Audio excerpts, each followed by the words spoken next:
Was a California August in '82 when my mother gave birth to the Spam Tech crew. 13 years later had me looking at Linux. Programming made me stronger like Papa the Spinach. Now, people know that a DG carry weapons, but if that weapon is a nest, you step in. We finish Contra with only one life.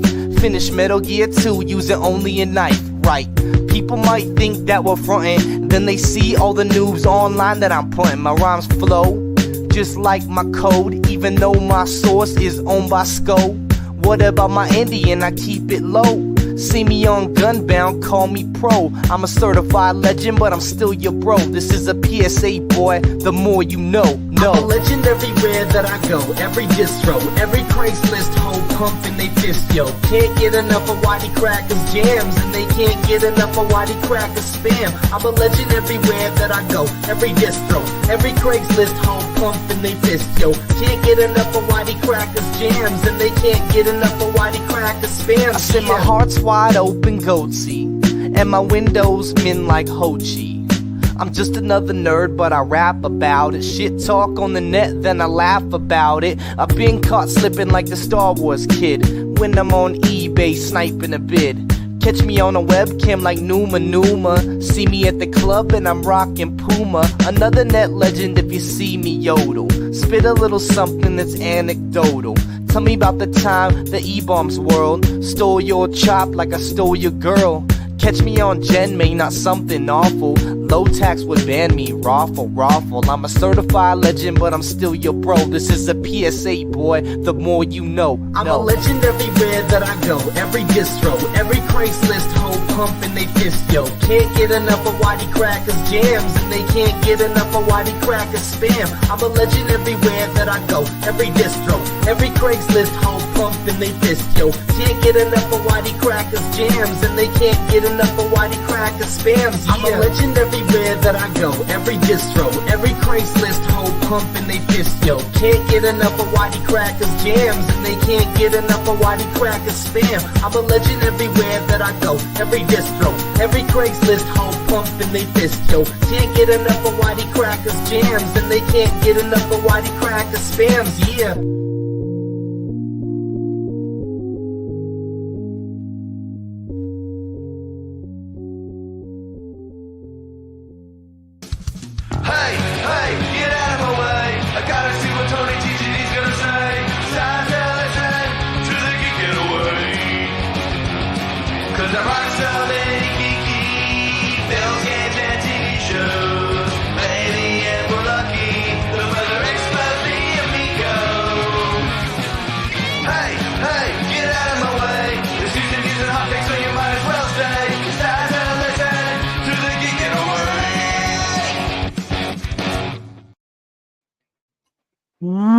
What's up, meatbags? It's the often imitated, never duplicated Tony TGD, and of course, the teller to my pen, the Stimpy to my Ren, the Too Hot Scott himself, Finbar Saunders, is with us live and in the studio. What's up, Finbar?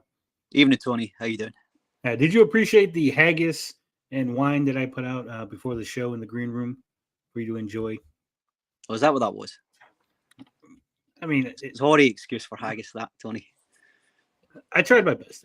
We don't have sheep here. I just used a cat. And I expected whiskey, not wine. Well, again, you know, I did hogskin wine and cat haggis. That's the best I could do. Short notice. I was preparing for our other buddy to be here, but he wasn't here.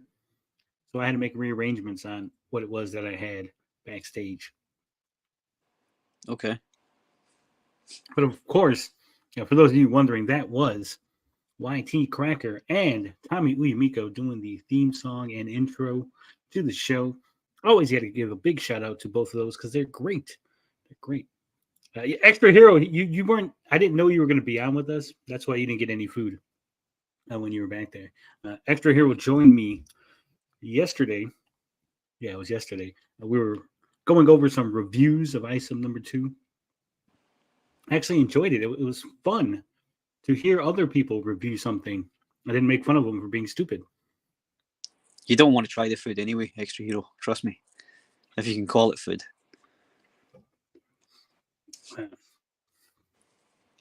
What the hell does it say on your thing, Binbar? FNAF? Yeah. Yeah. It says FNAF. What the hell is FNAF? I'll let you Google it later. I will Google it right now. Okay. While you tell us how your week has been. How's the week been? It's been tiring. Before I got on with you last week, I took some time off work, hoping to have a holiday, but I got dragged back in halfway through the week, and unexpectedly, and I'm only just finishing, so I'm pretty tired. I've got to be honest; it's been a bit of a wasted week for me. So not much, just work, I'm afraid. How's your week been? My week has been fantastic. It's always working like a dog. We had this corporate mandate came down, said no more horseplay, tomfoolery, shenanigans. None of that. You can't do anything. Skylarkings. Don't forget the skylarkings.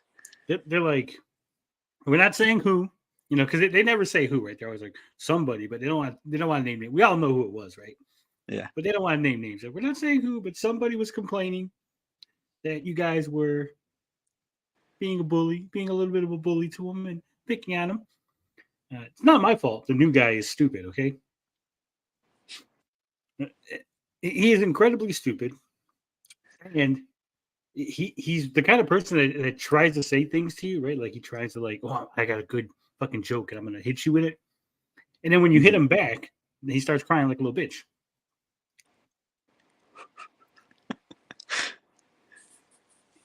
You know me, like someone will say something to me and I could turn it around right back on him real quick. No, yeah. He's not used to that. And, the things he says doesn't bother me. So it's like he's got nothing. Like he'll try something and nothing. Well, I haven't watched any of the stuff you've done this week, and I'm gonna have to probably read ISOM at some point because I want to know what all the fuss is about. Oh, the fuss is about the greatest comic book ever. It's just fantastic. It is. I don't want to pay for it though. Can you just send me the 2 copies you got once you're done with them, and I'll prize the pages apart, so then they'll be stuck together. Oh yeah, they'll be stuck together from all creaming myself. Yeah, just whenever you think. I actually sent somebody asked me for some pages because they wanted to check something out about the book. So at one point, I might just film ISOM 1 and 2, make like a unlisted video just for you, Finbar, so you can watch it. You don't have to do that. I can literally read it online for free, right? You know that, don't you? The first one, yes, not the second one. The first one, yeah. But I mean, do I not read the first one and then decide that it's all over and I don't want to read any more than that? Is that not how it works? No, you're going to read the first one and be so enthralled by the story. I need to see how this is going to have to. Yeah, you got to see where it ends. Well, it's not going to end at 2, is it? I wish it would, but it's not. Well, you are the one paying for it, so. We have a Mike Mullis in the workplace. Yeah, that's pretty much what it is. So I've been going over ISOM because I got it on Wednesday. I got it, so I had to do a quick little live stream, give my thoughts on it because everybody wants to know what I think about ISOM. I mean, just beating down my door like, "Hey, did you get ISOM yet? Did you get the ISOM? I want to know what you think about ISOM." So I did that, and then like I said, what was it? Friday, Thursday. The week has gone by so fast. I get confused. Not for me. One of those days, we ended up live streaming other people's reviews because I was like, okay, I did my review now, so I want to see what other people say about it. Right? Do they got the same opinion, different opinion? The amount of people that start off their review of ISOM going, this paper is really good paper. Look at this paper. It's high quality paper. The paper is so fantastic. Look at the nice shiny ISOM. And I'm like, Who the fuck gives a fuck? Who reviews a comic book? And the first thing that they got to talk about is how great the fucking paper is. Well, you want to know if the paper is durable enough to handle bodily fluids first. That's like your cum will just slide right off of this paper. This is fantastic. Cum repellent. So I got a lot of that. And then it's a lot of like, oh my God, the story is really wonky and it's not really satisfying, but it's a great comic and I love it and I highly recommend it. I'm like, what the fuck are these people like retarded? Like they'll sit there like telling you how like there's problems with it. It's not that great. Not as good as the first one. 10 out of 10. I'd buy 3 copies of it. Yeah. And everybody in the comment section's like, yeah, fucking great. Fantastic. It's the best comic I've ever read. How many comics have you read? Isom. I read Isom 1 and 2. Literally, we watched a review where a guy, and I didn't do any planning, right? I just grabbed like whatever was popped up on YouTube. And guys like, just so everyone knows, I've never bought and read a comic book before. So Isom 1 was the first comic I've ever read. That was his intro to comic books. Isom. Yeah. And then he's like, well, this is better than other things. And I'm like, what are you comparing it to? You've literally read nothing but Isom 1 and 2, right? It's better than other things.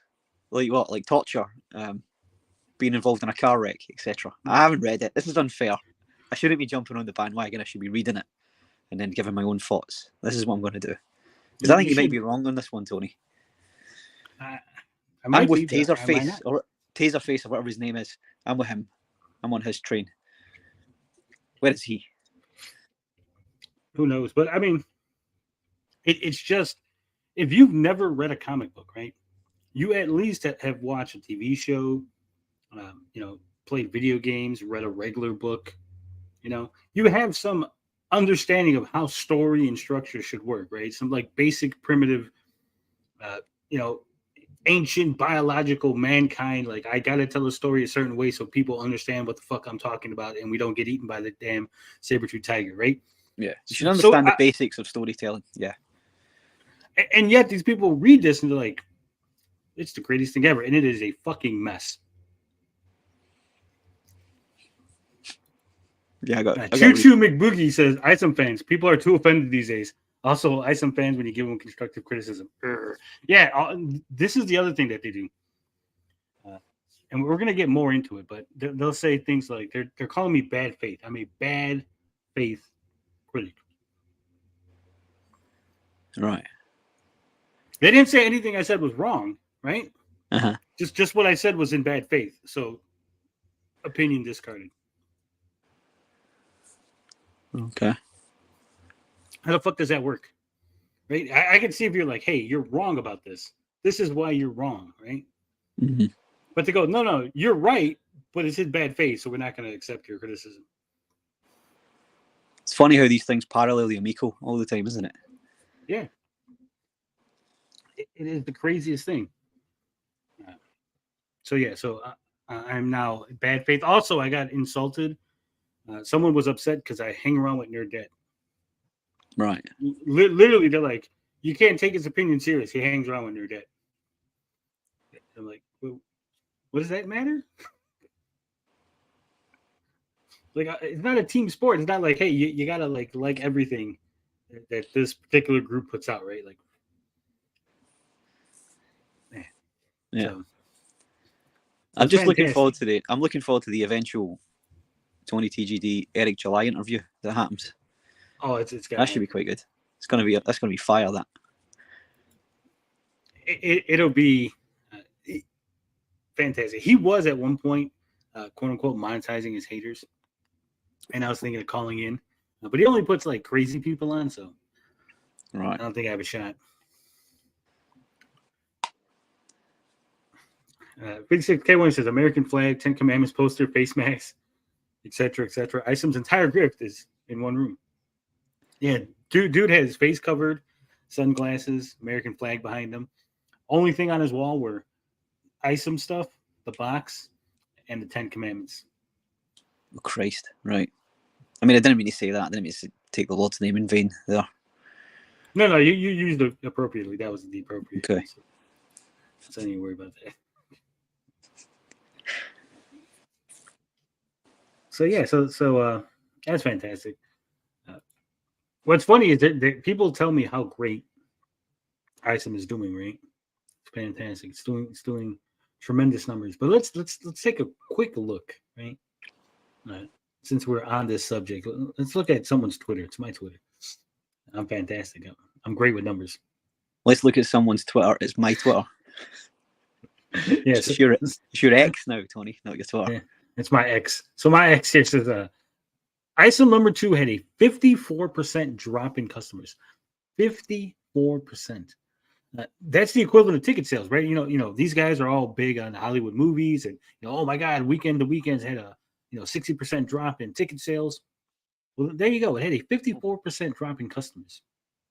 ISOM 2 only had 18,850 purchasers, right? And that's purchasers. We don't even know if any of those people purchase just like a shirt or a poster or something, right? Because it doesn't differentiate on the little website. But we're just going to assume that each one of them got at least one comic, right? The first one had 42,926. So already, people who bought the first one, 54% of the people who bought ISOM 1 did not return to buy ISOM 2. This is not the amount of comics, right? This is not like, hey, because they were buying 3 of them and then the second time they only bought 1. No, this is individual purchasers, right? Customers. Yeah. Orders, however you want to call it. 54% bought the book and didn't come back. But how long has 1 been available for versus 2? 1 has been available. He doesn't update the site. This was just at the end of the campaign. So there could have been some people who bought new number 1s when they bought number 2 or just bought. Yeah. So, but this is just what's listed on his website. So to play devil's advocate slightly, it could be that over 2's lifetime, it may reach those numbers eventually. It's possible, right? I mean, they ain't great numbers. Like comics, like get cancelled for numbers like that. But the guy's doing it himself, isn't he? So, They crowdfund the first one. Is that right? No, they weren't crowdfunding. He claims that it was already written and everything. That it was just basically a pre-order campaign. It literally, he had X amount printed. He didn't say how many, but he had X amount ready to go, and it was just like taking people's orders so he knows. Oh, I need 20,000 more. I need 10,000 more. Whatever it was, right? Yeah. So the amount of actual books sold. It has a tracker of each cover and how many each cover has sold, according to the website. These are numbers provided by Eric July. I did not make these numbers up. I did not, go on the street and ask people, "Hey, did you buy ISOM?" These are on the website. You can go look them up. But ISOM number 1 only had 3 covers. Okay, 3 covers. Yeah, 62,670 comics sold between all the covers. If you add all the covers together, ISOM 2 had 4 covers. Right. Yeah, and I believe the 4th cover might have been limited. I'm not sure. So a single person is more likely to buy more number 2s than number 1s. Yeah, but 4 covers, 30,386. So he lost 54%. And then the amount of comics sold also dropped. It's terrible.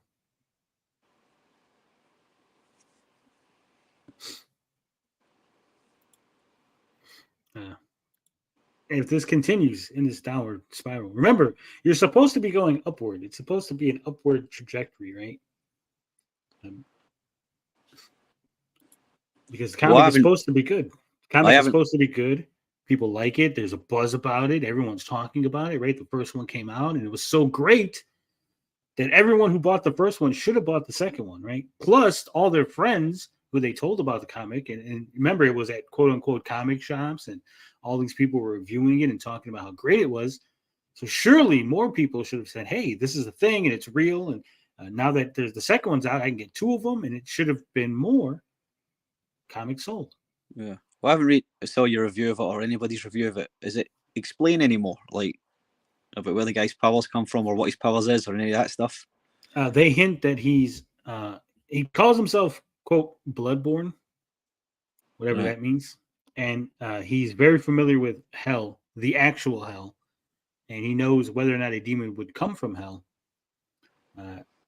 So I'm guessing that he's some sort of angelic being. Did we take these terms that he's using and search for them, like on the internet, to see if someone came up with them before he published this comic? Well, Bloodborne, there's a video game called Bloodborne. There's a game, yeah. It's not like it's a new phrase. Yeah. Other than that, my week has been fantastic. I don't know if you know this, but Trisha Hernandez got fired as the editor-in-chief from Kotaku. She's gone. They let her go. That was fantastic news. I celebrated. Yeah, I don't know who that is. It was just a terrible, terrible journalist working at a terrible, terrible company who got fired. And okay, everybody's a terrible journalist when measured against you, though. So, that's true. Let's hope they all get fired. 56K1 says first buyer's too busy with Twitter and Facebook. Yeah. So, X and Facebook. X. No, it's Twitter. It's always going to be Twitter. I know it is. I don't know why he bothered with this stupid fucking rebrand, because nobody's going to call it X. Not even the news calls it X. They say Twitter. They say the X, formerly known as Twitter. If they're always going to say that, you may as well just kept it as Twitter. I heard a rumor, and I don't know if this is true. And this is as political as we're going to get on the show. Okay. But recently, the whole Trump stuff's going on, and that they had sent I think it was like the FBI or CIA or something. The government basically went to Twitter and was like, "Hey, we need Trump's DMs and everything," right? Oh yeah, I heard about this. Yeah. Okay. So I heard they wanted DMs that he had composed and hadn't sent as well, right? Yeah. Yeah. But what I heard was that Elon Musk had changed the name of Twitter to X, so that way he didn't have to comply with the government. Because hey, you asked for Twitter's, his tweets. Yeah. His unsent tweets, but it's not tweets anymore. It's X's. Sorry. It's a different company now. Elon Musk is playing chess while everybody's playing chess. Yeah, so that's what I heard. It sounds like a thing Elon would do. And I was like, yeah, you know what? That makes sense. That sounds like an Elon move. When Elon Musk becomes so your election's 2024, your inauguration's 2025, right? Yeah.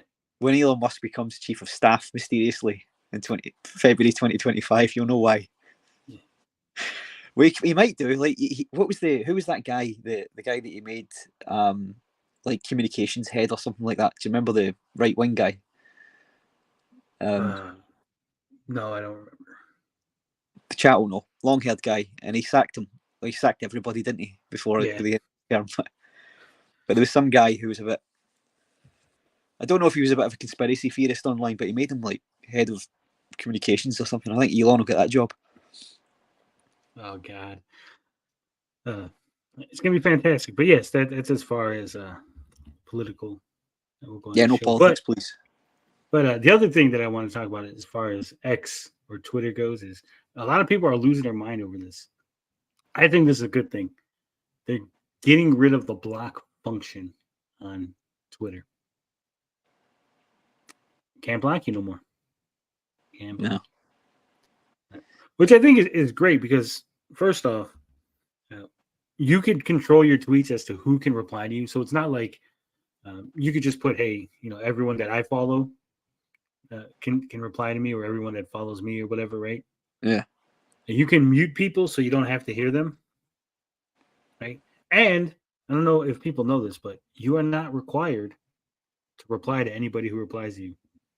Shocking. I know. It's not. You don't sign a contract like, hey, every time someone replies to you, you got to reply. No, you're free. You're free to just ignore it and go about your business. It's fucking insane. You can delete the app as well. I understand. I don't even have the app. I just have it on. I just use it through, Google or whatever. All right. Through the desktop function. I gotta be honest. I don't quite understand all the features of it. I never really used it before I started coming on here, to be quite honest. I barely use it. I just use it to talk to you guys in the DM groups. Every once in a while, I throw up a tweet, and then I read some other people's tweets, and that's really it. I don't dive into all the stuff. I ain't doing the little like having the powwow sit down meetings where people are like, "There's like 1,000 of us here discussing Zack Snyder," and I'm like, "Wow, you got 1,000 people on Twitter listening to you? How come you only got like 3 listening to you when you do it on YouTube? It's kind of fucking weird, isn't it?" Yeah. And on blocking, I've never blocked anybody, and I never will. I have no interest in blocking people. Been blocked by people I've never spoken to before. But what can you do? Yeah. I've been blocked several times by one person who Tony won't know.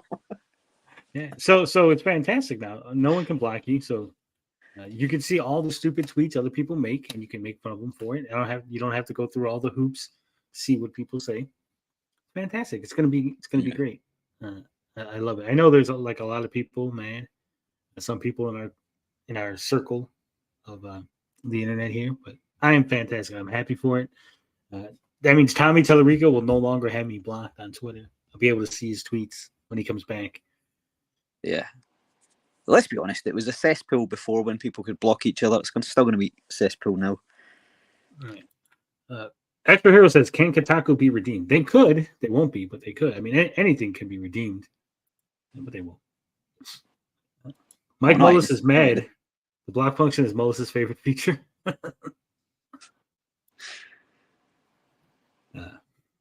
So no more blocking on Twitter. 56 says, I use Twitter for prawn. I stopped using it after needing to sign up to view post. Yeah.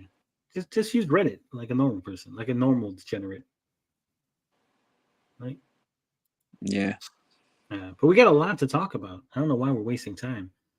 First off, we got to talk about that Amico Home. Have you heard about the Amico Home? It's functioning. It's working. DJC showed up. We got to talk about it. And Tommy got a promotion. Tommy Tellerico was promoted. Can you out believe the door? That? Fucking promoted to customer. So we got to talk about that because that's fucking exciting. Microsoft is going to shut down the Xbox 360 store. People were losing their mind. It's like, dude, it's not even happening until fucking next year. Calm down. The Final Fantasy 16 producer says he wishes there's only one game platform. And that sounds good on paper. On paper, that sounds fantastic. However, we know that if there's only one platform for things, you get taken advantage of, right? Yeah. Right, YouTube. Then, of course, we got to talk about Xbox adding new enforcement strike system because it's going to improve safety and transparency, guys. No trolls are going to use this system to screw people over. It's not going to happen. And then lastly, but not leastly, I was sent a Reddit thread in which they were talking about Polygon and the quote-unquote hypocrisy from Polygon. And I want people's opinion on this because personally, when I seen the image that was sent, I don't think this is hypocrisy at all. In fact, I think this is actual good journalism. I know, shocking. And I'll explain why when we get to that. But did you happen to take a look at any of that, Finbar? I did. I looked at all of it. It's fantastic. Ready to? I always quickly glance over everything you send me. I don't just look at it and go fuck off. Fuck off. I do look. Stop sending shit. Yeah. 56 says Steam is one game platform. Steam's still alive since 2003. Yeah, it's not about being alive. It's about all the censorship and all the ways Steam takes advantage of you by being the only outlet for PC games, right? Basically, you have to conform to whatever Steam's wills and all their whims, right? If Steam right now decided no more sports games, for whatever reason, they just got a heart and said, I hate sports because I'm a nerd and I can't do sports. And Gabe was like, that's it. No fucking sports. Gabbing. Boom. There'd be no sports games on Steam. And then what would you do? Who could you complain to? No. He's not worried about it because he can't go to another place. There's no other platform, right? You're just fucked. You're going to go to some shady, like, back alley game platform. Like, hey, man, you got any of that football game? You got one of them football games? 17 fucking pop-up ads, fucking viruses all on your computer just to get a fucking football simulator 2023. Yeah. It's a bleak future, isn't it, when you think about it? But it's how it's going to go. How many game devs, and we've seen this, right? Because we've seen this where game devs are like, hey, my game was not acceptable for Steam, right? And people are like, well, just go to another thing, right? Just put it up on your website and they're like, dude, like literally no sales, right? No sales because it's not on Steam. Couldn't get any sales. Couldn't get people to come over and buy this shit. Yeah. So Janong says, if the block feature is removed, all those hundreds of people Mullis has blocked can all spam him now? No, don't spam anybody. No, don't. I don't know. Is he blocked me? Let's take a look. Probably. He's got his personal account and then he's got the original Next Level Gamer.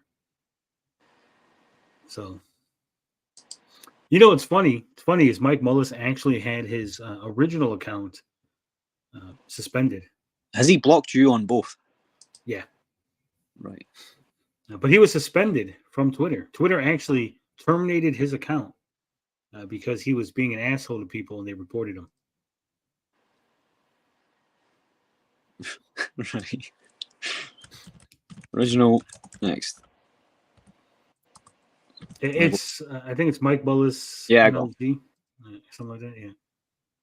Nope, not blocked there. So is he when he's personal one as well? Now that I'm saying all this live, of course, the next time I check.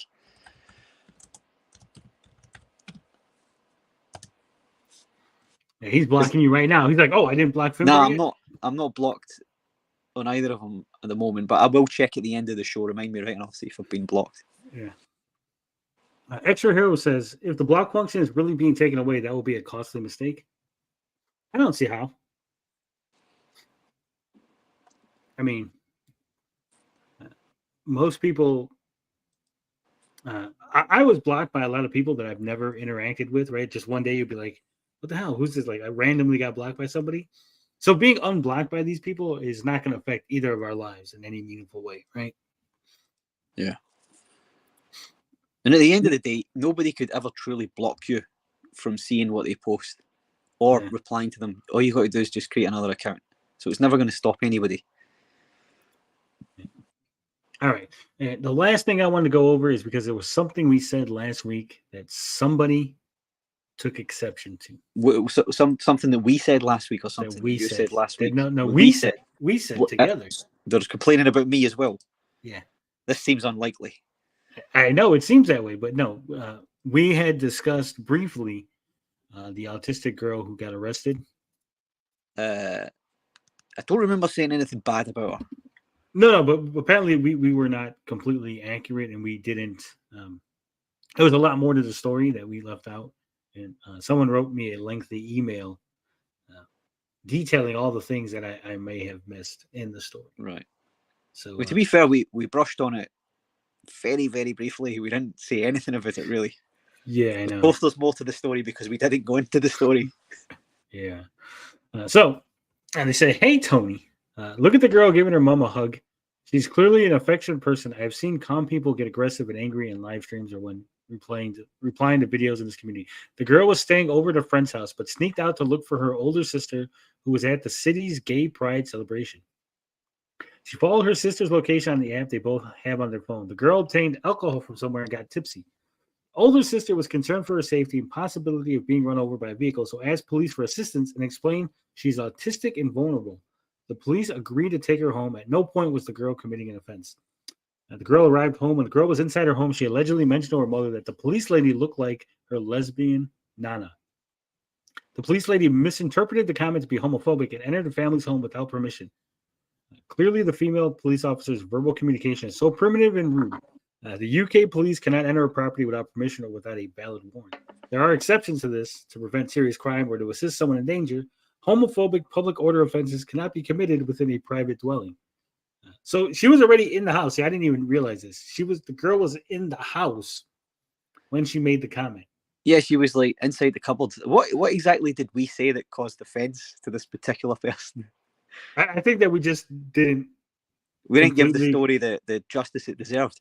Yeah, I didn't know enough about it, to be quite I honest. didn't either. And again, like this is because I just barely saw it briefly. I thought she said something outside the house, right? I And did as then well, went- because the then went photograph inside the house. because the photograph of the lesbian Nana police officer was outside when you saw the photograph posted. Yeah, She was outside in the street, so I thought it happened out there, and the girl had run in. Again, I don't want to offend anybody here, but I did say that they probably took her down the police station and said, "We'll sort it out down there." That's exactly what probably happened.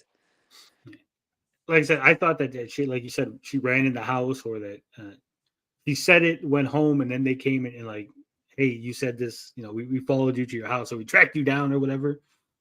But no, apparently she was already in the house. They were like, hey, here, they took her home, and then she said a thing, and then they're like, we're fucking, now we're gonna arrest you, which is the stupidest thing. Okay. Of course, if you're going to insult somebody, you wait till they've already given you the lift home. Yeah, we're not done yet. Says I think good communication skills, patience, willingness for compromise could have prevented this ordeal. The girl was hiding in the alcove to feel safe from the menacing intruders. She should not have to hide in her own home. I agree. The mother informed the female officer of her daughter's disability. The female officer replied with, "I don't care. I feel we should all care. Listen and be empathetic to others, as we don't know what the extent people are suffering. I feel having a conversation with someone can distract you from your struggle or make you feel good." I agree. And that, like the officer, because I seen the video after last week's show, and she's like hiding and they're like, "What are you doing? You can't be in our home. Get out." And the officer's like, "No, she's getting arrested. Like, she's autistic. Leave her alone. Like, she's having a panic attack." The girl was hitting herself. Yeah, we saw that. We watched that on the show, right? No, we didn't watch that. Did we not? No. I must have watched it elsewhere. Because we just talked about it, and I think I just showed the picture of the lady that looked like a lesbian. The lesbian police officer. Yeah, you come arrest me, lesbian police officer. Yeah, come and arrest me. Public must be informed when body cams are switched on. During an arrest, rights should be read. Seven officers came to apprehend the 16-year-old for a crime which was not committed. She was kept in custody for 20 hours. They kept her 20 hours.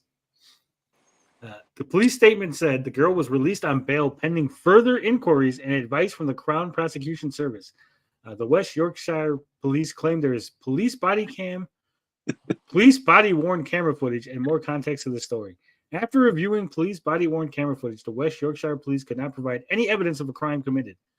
The West Yorkshire police said on Friday evening the girl will face no further action. The force added it will take on aboard lessons to be learned. After the footage of the arrest sparked criticism on social media. Yeah, of course. Everyone's always like, hey, well, we're going to do better after they get caught on social media being a dick. Right?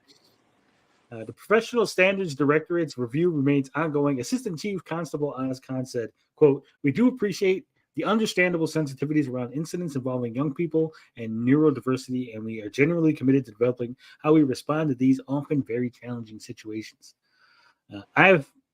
And I think that's it. I don't want to read the rest because it's personal. Okay. What do you mean it's personal? It gets personal? Yeah, it gets personal. Oh. The person's personal experience, and I think. Well, look, I don't know who this person is because you haven't told me. But no offense intended. Like, obviously, Tony is on the spectrum. I have to look after him, stop him from hitting himself constantly. So, I know your struggles. The thing is, right? I understand.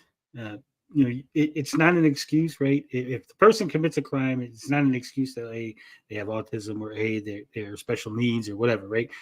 A crime is a crime is a crime. However, I do think that in like a situation like this, where like, hey, you could just explain to the mother, hey, your daughter said something, we're considering this criminal offense, right? Hey, here's the police station. I need you to come, bring her down. When she's calmed down, you do whatever you got to do, but within 24 hours, you got to bring her down to the station so we could sort this out and have a discussion, right? Uh-huh. And I think that's how they should have left it. I don't think they need to go in there dragging people out of their homes like this is fucking. There was no need for 7 officers to attend. I've seen less officers attend a huge smash on a motorway. Yeah, this is like fucking. I don't know why the George Orwell novel. They're like dragging someone out their home for saying things like Jesus Christ, man, calm down. It must have been a quiet night for having that many available. Yeah. And now that you say that, I want to know, like, what were the crime statistics? Like, how many people got away committing crimes because these people. But yeah, are it's people running around with axes while this is all going on. Yeah. Also, CJH says, remember, folks, smash the like button. Smash it. Yeah, I just did. Say West Yorkshire again, please. West Yorkshire. Why? What's wrong with did I pronounce it wrong? No, it's spot on. Yeah. I have a feeling that I'm not saying it correctly, and you're just making fun. All the English people are like having a laugh at me. You're having a go at me, aren't you? I'm having a go. Taking a piss. You're taking a piss. All right. Speaking of taking a piss, here is.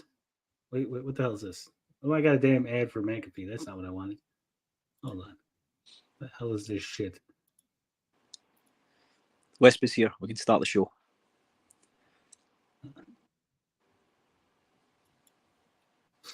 That's not what I wanted to look at. What the hell's going on here, Pinbar? I don't know. I thought you had it all lined up. I did, and then there's some weird McAfee ad came on. You see what I mean, folks? Spectrum, Tony. Well, because it was like a pop-up, and I was like, where the fuck did this pop-up come from? Because it was on my list of tabs, and I'm like, there's no tab open. Apparently, when I went to one of these websites, that's what sets them off, everybody. It's pop-ups and bad spelling in articles. Let's see how many we can pick up today. All right. So this was the image sent to me. And they said, this is an example of hypocrisy from Polygon. Okay. As you can see on the left is a Polygon article. It says, Skullgirls update cleans up its Nazi-inspired imagery, lurid panty shots. As some fans cry, quote, censorship. It's from June 28th this year. I believe we read this article. And then this is from August 17th. It says Genshin Impact covers up the booties of its boy toys. Fans are calling it a bubble quote diaper. Okay. Uh-huh. Now they're saying that this is hypocrisy because obviously they have an issue with if they're covering up panty shots of women, that's okay, and they're pro censorship on that, right? But when they're covering up the boys' butts, they're all upset, right? Why are they upset? They should be pro censorship, right? But are they upset? Is that what they're saying? That they're upset by that? Well, they're saying they were upset by the women having panty shots, and they're upset by the men having their butts covered up. So they want to be able to see boys' butts in the game. That's what they're interpreting from the title of this article. First off, that's not it. If you actually read the article, they're pro censorship. They're quoting fans with the diaper line, and they were just be kind of cheeky with the boy toys thing. Right? Yeah, I wouldn't even pull out. I wouldn't from the title pull out the pro ass thing. Yeah. I think they've been pretty consistent over these two, and even though it's different writers. That's where I was going with. That's exactly where I was going with. Thank you. Because even if it was exactly as they said it was, right? Even if this was like, hey, exploiting women bad, exploiting men good, and that's how Polygon is writing it, right? It's two different writers. Okay. I don't think any website should be a fucking monolith unless you're the only writer there, right?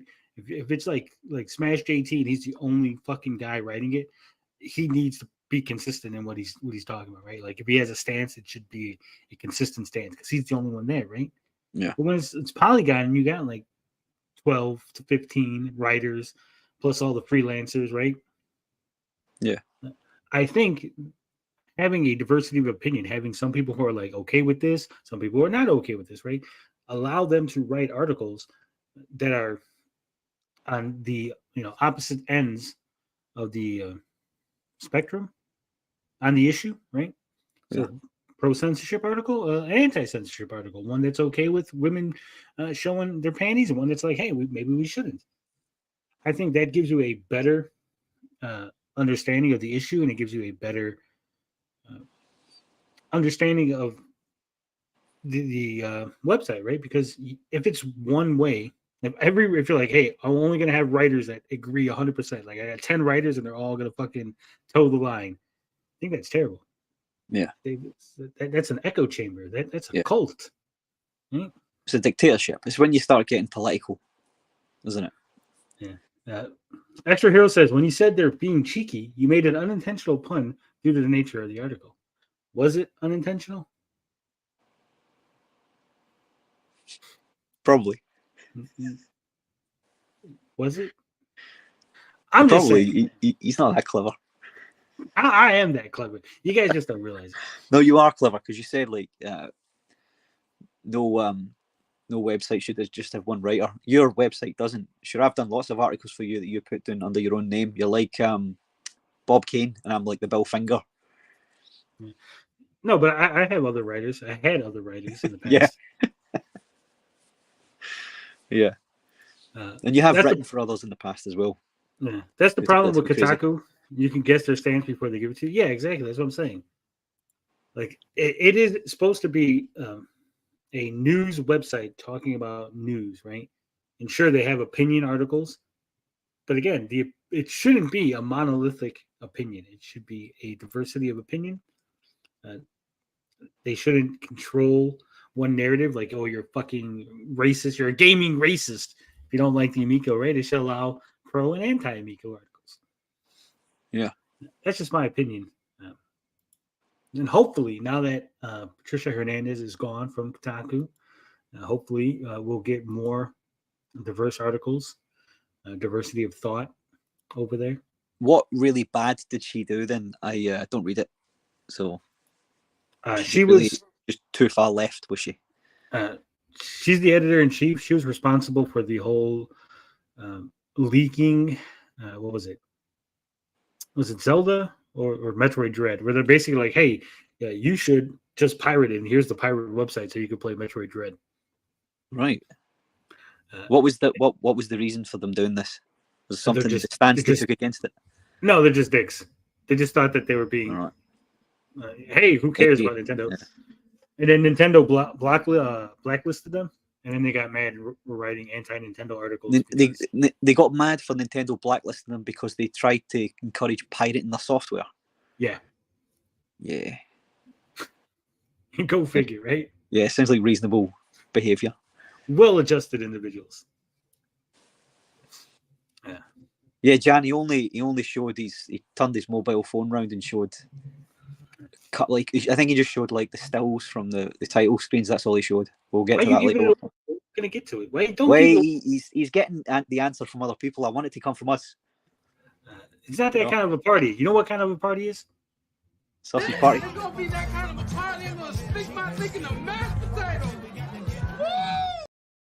It's gonna be the kind of party where I stick my dick in the mashed potatoes. That's the kind of party we're gonna have, baby. Because it is time to talk about some Amico Home. Excited. He showed it off. He showed off not just the Amico Home, but he showed off a game that we haven't seen in a while. Playing it on his Amico Home. And he was really excited. Like, I think he was ready to orgasm. He's always ready to orgasm, isn't he? So let's hear what Mr. DJC. He's the guy on the left. In case you're not familiar, if you're new here, DJC is the guy on the left. The guy wearing the DJC merchandise is not a fan of DJC. He is DJC. The guy on the right looking sad and like he's in a hotel lobby, that's Rab. So can we assume that this is officially now Amico Forever? It's DJC and Rab. I think no, because Mike pops in. Yeah, but Mike's not a regular. Like Rab's always there. Mike is not a. I think they don't like Mike and Mike don't like them secretly. Not even secretly. I think it's kind of open, but they just deal with each other. They just deal with each other. Yeah, they just tolerate because they have Amico. It's like when you got those two assholes that come to the key party, but like if they don't come, then you're only down to like 3 couples, and you're like. Well, it's like me and you. We argue all the time, and I keep telling you to fuck off, and you do the same. But we come together on a Saturday and we act like we like each other. It's exactly like that. Extra Hero says Metroid was the first part, and then they started leaking Tears of the Kingdom information and revenge. And like I said, she was the editor-in-chief, and basically she let those articles go through. Why did they fire her then? Probably for that. Right. Revenge. Fair enough. Nintendo got its big claws into them, man. Good. Do you know fuck with Nintendo? Says Chuck verbally asked Mike what I asked. Sounds like he's driving and didn't see my question. Uh-oh.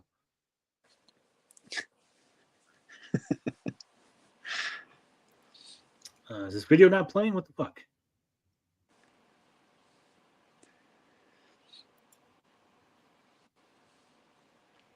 Yeah, well, That train. music all about. What was that? Oh, is it on? It's on Reddit, is it? Yeah. All right. I thought you had the train passing, maybe. No. No, but you're still here, so it's not a train. Yeah, it just wasn't working. It just wasn't playing. And we gotta fucking refresh. Reddit be doing like that sometimes. Let's try it again. What's happening? What's that music all about? Maybe that's Sideswipers on Amico Home.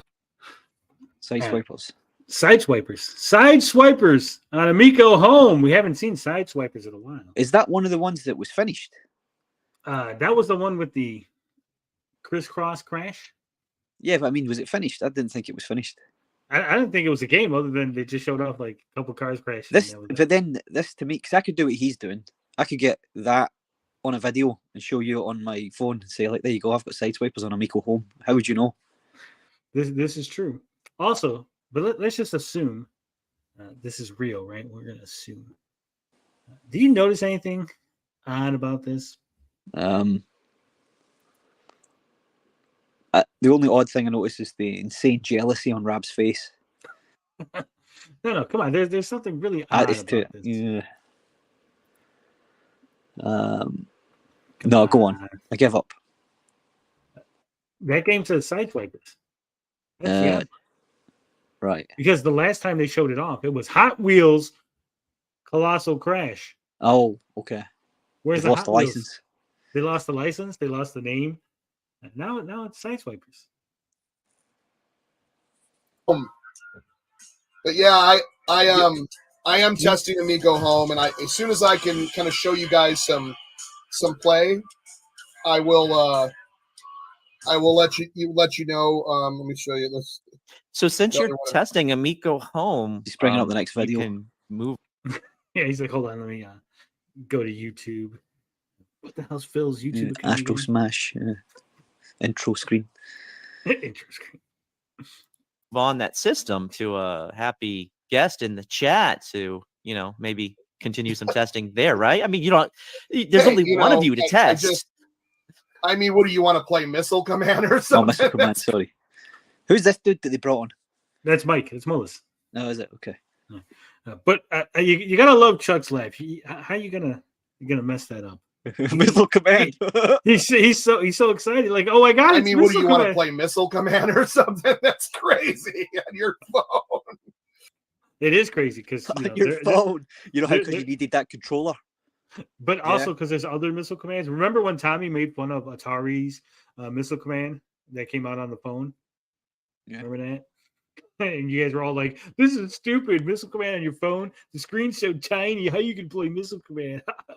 You can't play these games without our controller." The one we sunk all the money into. Yeah. All right, but I figured out. Also, Amico Home is still not available. It's not in the App Store. Don't look for it. I know you're excited, but don't look. I just kind of show you that is a thing and it is happening. And yes, you literally showed us nothing, Chuck. You didn't show us Amico Home screen, right? The actual, like, this is where it says Amico Home. That would be something, right? That would be something. But you didn't show us that. You showed us a little video of Sideswipers and a little thing of Missile Command. Again, show us the Amico Home. That's the thing, the actual app. Show that. Why didn't you show that? Show the icon, him clicking on it, and it booting up. Yeah. It's real weird. It's almost like Phil told you to stop fucking bothering him, and he sent you a video of Sideswipers, and you're just like, let me put it on my phone and pretend like it's Amico Home. Prove me wrong. What is the so what do we think the business model is here with this? Ad based or paid for? It's got to be paid for, right? It's got to be. It's going to be by each one. I'm telling you, my sinking sneaking suspicion is that they thought that they could put Amico Home on the App Store and have that for free, right?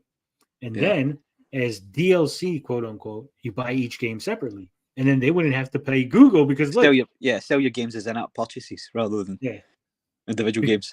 Because it's an in-app purchase, I get to keep that money and it doesn't go to Google. No, that's not how it works. Yeah. Google's not going to let you get with that. They're also going to.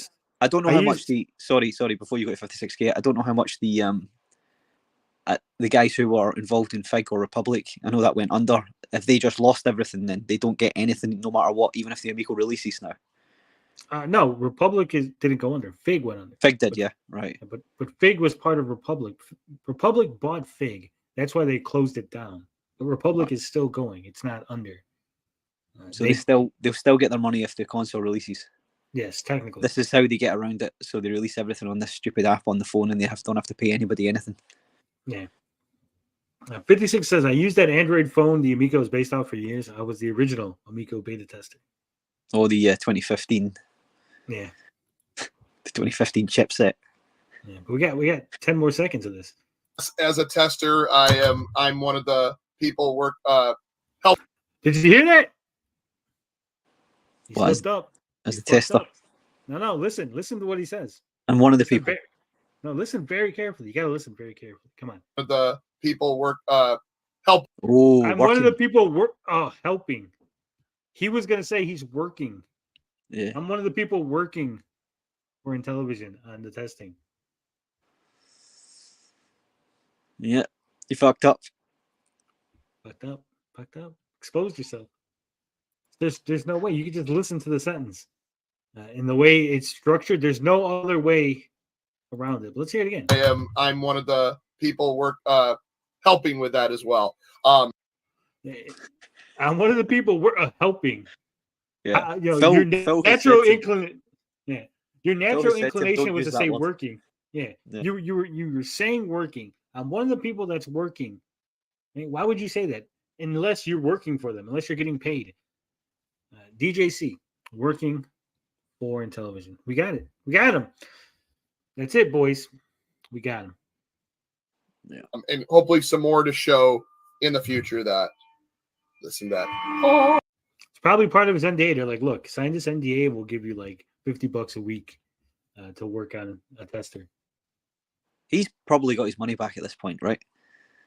Mm-hmm. I mean, maybe. Presumably, we don't know how much he put in, but presumably. Ominous music for. And that's it. That was the end of that. I wonder, did Mike come on and say, I'm also testing? Trying to one up him.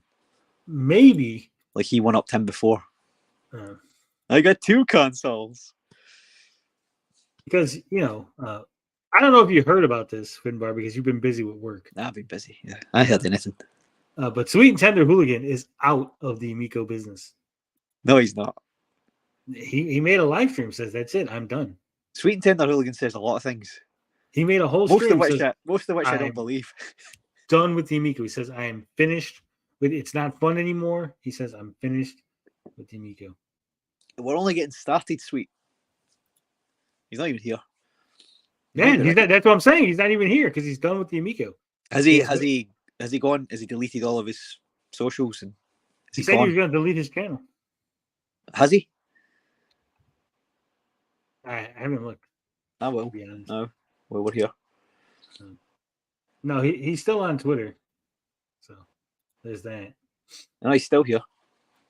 He's still here. I think he's just. He'll get over it. He'll be back on the train soon. Don't worry. We need him. His supercuts are legendary. That's what I said. That's why we didn't get a supercut. So that's why we don't know. We didn't really need the supercut. We got the best part of it there. I think that's probably the only thing they said. They didn't ban him from Atari Age, did they? Is that why he's gone sour? They did ban him. They did ban him. For what? From the thread. For nothing. Right. Yeah, I think that's it. I don't think anyone else mentions Amico Home. I don't think Mike says that he's testing it. Maybe I'm looking next through week. They talk about Famicom a lot, apparently.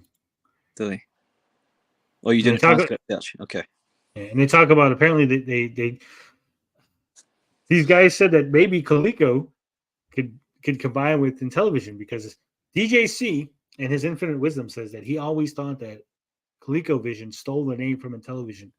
That's why he never played ColecoVision as a kid. Yeah, because why not? 2 scams are better than 1, right? Yeah, so they want to make the Coleco Amico Vision. Fucking hell. The Coleco Amico Vision. Yeah. The Coleco Amico Vision. Just rolls off the tongue. Yeah. Why not get Mike Kennedy involved? And Why Mr. not? Lee. I actually thought I did think I was like, maybe I should contact the Coleco people and let's get a console going. Let's see if I can get them back in the console business because Coleco was my first console growing Well, up. after the whole chameleon stuff, you thought that? Yeah, after because Nah, I figured the brand is so damaged right now, right? So Yeah, it's probably damaged, the best chance for me to get in there. It's like, hey, Yeah, I always thought you should go after Magnavox. I think what's that, Philips? Yeah. I think that would be easier. No, but I just think that name popping up though, like in the midst of the Chameleon, the VCS, and the Amico, I think people would just go, oh, you would get some people hanging on, you would get some diehard fans no matter what, but you would get most of the people would go, oh, not again, and it would be another. But it would be instant recognition, right? Like if right now, if I came out, I was like, hey, this is official. I've talked to the people who have the license for Coleco, and we're going to make a new ColecoVision console, right? If I did like Uncle Fester, it's like we're gonna do a mini and we're gonna do a brand new ColecoVision console. It's gonna have FPGA for Coleco, but also we're gonna make brand new games on the Coleco, right? Would you put it in a Jaguar shell? The Coleco 3. It's gonna be able to play ColecoVision games and upscaled ColecoVision games. We're gonna upscale it, and then we're also gonna get developers to do new games. It's not gonna be like PlayStation 4 graphics or nothing like that, right? But this is going to be like a what if scenario. What if Coleco continued on past the 80s, right? So this would be like the Super Nintendo version. Because we got Nintendo. So this would be like the Super Nintendo. Super Coleco. Coleco. Yeah, it'd be like the Super Coleco, right? So it's like the 16-bit era of Coleco, the what if scenario, right? Wait, was a ColecoVision classed as an 8-bit or a 4-bit? I thought it was 4. I just know it played arcade games better than all the rest. And it had the Atari adapter, which was awesome. If it's not in a translucent Jaguar shell, I'm not buying it. I want to see a capture card inside the translucent Jaguar shell. No, but what I'm saying is if I came out and said these things, right? And it was like a serious thing. Every gaming site would talk about it because it'd be like, like you said, they'd be like, oh no, not again. An even shadier character has emerged. because it would be like instant. Like everybody would have to talk about it because like Coleco Chameleon was a thing, right? So you get instant fucking recognition, notoriety, press, right? Yeah. They need subtitles for you. I'm gonna. We need the closed captioning. But I mean, think about it. You would get instant recognition of the project, and you would get people, even though they'd be skeptical, right? There'd be people watching it because people would be like, "Oh shit, this is gonna be another Chameleon," right? They'd be rubbing their hands together, like, "Oh yeah, we got to watch this closely." So when they fuck up, right? And as long as you didn't fuck up, you'd be fine, right? As long as this was legit, people would be watching and they'd be interested talking about it all the time. Yeah, but you would have to not miss a step the entire way through this. As soon as you make a single fuck up, Atari Age would be up your ass. And you'd be torn to pieces. Nah, not me. I can handle myself. So, hey, Mike Kennedy probably thought that, and so did Tommy. So what I'm saying is, this is the official announcement. I've contacted Coleco. Going ahead, Coleco 3. You ready for it? We're skipping the 2, going straight to the 3. Coleco 3, baby. And you know what? I'm in. I'm the original shell. Can I invest 10K? Will you accept? Can you? Can you? It's a requirement. There was never a question. There was never like a possibility of not investing 10K, Finbar. Yeah, but we are not going to crowdfund. No, Can we just have 10K from you all? So, no, but seriously though, I did think, I was like, man, yeah, I believe if I had the connections, and if I was like a John Hancock or a Metal Jesus, someone who's big enough that they have a fan base and some connections, I think we could crap out a nice little console for people that would be interested in it. A little retro system. Well, look, at the very least, we should be able to get hold of some company in China who's knocking out emulation units and just sell them. Yeah. We could do better than it's more than Intellivision ever did, yeah. No, we could do better than Soldier Boy, right? I'm sure. Yeah. That broad that got fired from Limited Run Games worked for Eric July. Yeah, I know. Publicity stunt. There was like really no need to hire her other than, hey, look at me, I'm awesome, and I just hired this lady that got fired. What kind of work was she doing for him? I wonder. She was community manager, and then he doesn't need that. He's the community manager. Yeah. Either way, a humble Intellivision 3. No, it's ColecoVision, because ColecoVision was the superior system. Like I said, it had the biggest library, had the best games. Is that true? Graphic wise, the ColecoVision was better. Yeah, I thought the Intellivision looked pretty good compared to the Atari. Have you seen Donkey Kong on ColecoVision versus I haven't. Donkey Kong on Intellivision? I don't remember anybody ever owning one of those when I was young. The only one I ever saw was the Atari 2600 before the NES came out. Like, I mean, in the flesh, I'd heard of these things, but Coleco played 2600 carts as well. It had an adapter. Right. Which you could play 2600 cards. Let me see. I know there was a channel here that had all of them. That had the like Donkey Kong on all the different systems. Let's see. Television sucked ass, Albo. That's why you're predisposed to disliking them. Apparently, there was like a rumor. I don't know if this is true, but this is something that I heard. That supposedly, like the people behind ColecoVision, like had some weird contract or something where they basically like forced the other versions of Donkey Kong to be shitty. Like supposedly, like you could actually have a good version of Donkey Kong on Intellivision, but there was like some shenanigans as to why it wasn't. So this is the original arcade version. This is arcade, okay. Yeah. And then this is Intellivision. Yeah. Look at that shit. This is the Atari 2600. Atari's. We can all agree Atari's the most horrible looking of the three, right? Yeah, it looked like cookies. I was like, oh my god, what's with all the fucking cookies? And then this is ColecoVision. Do you know that's pretty fucking good? Yeah. Apart from the sound. Oh, I love the sound. The sound's awesome. Do, do, do, do, do, do, do. Yeah. So clearly, like I said, that's clearly better than the Intellivision version. Clearly superior. Clearly. Yeah, the Intellivision version is just sad looking. Yeah, for some reason, but the Atari one is distorted and horrible as well. I didn't understand that. Can someone explain, someone who's a retro gamer and more knowledgeable than me, Genovi, if you're watching, someone explain to me why the fucking why Donkey Kong kept shifting from side to side. Like in the original arcade, he's on the left, and then like fucking Intellivision, he's on the right, and then 2600, he's back on the left, and then ColecoVision, he's on the right. Like, I can explain it to you. Okay. He's a gorilla. He likes to run around. No. It's just a port, right? It's just a port. You're just porting it over. Why would you change it? Like, if you had to build it from scratch in order to get it to work on one of the systems, right? Why would you be like, hey, we're doing Donkey Kong, but you know what? Fuck it. We're going to put the gorilla on the other side. No. Yeah, we're going to make massive changes here. That's what they say. It's almost like a remaster. Yeah. No, but the Coleco version looked good. think you're onto something here, Tony. I don't know why anybody didn't think of this before. Oh, wait a minute. They did. No, they didn't, because the chameleon was a stupid idea. It was going to play like a whole bunch of different shit, and they went out and got the chameleon wasn't Coleco to begin with. It was a Retro VGS. Yeah, that name was slapped on it to get it more exposure. So yeah, we're you're right. Starting with Coleco.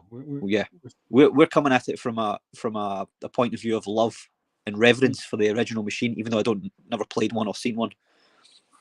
I still got one. But I now love it because I've seen Donkey Kong. That's not the only game. Like all the games were just better on Coleco. Well, the fact that it could play 2600 cuts, I'm now finding out from Albo. That makes it better by default. I'm gonna have to find one now, dig one up. But like I said, it was an add-on, so it wasn't by default. Oh, it was an attachment. You had to put an attachment. Okay, it was still possible. Yeah, then they got sued and they got taken to court. There's a whole thing. Oh, okay. But either way, ColecoVision was awesome.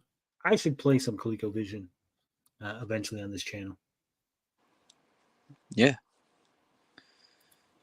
Nolster says the Donkey Kong game had the CRT screen on its side, so the levels could be taller. They had to cut and squish the levels down for them to fit on a home TV.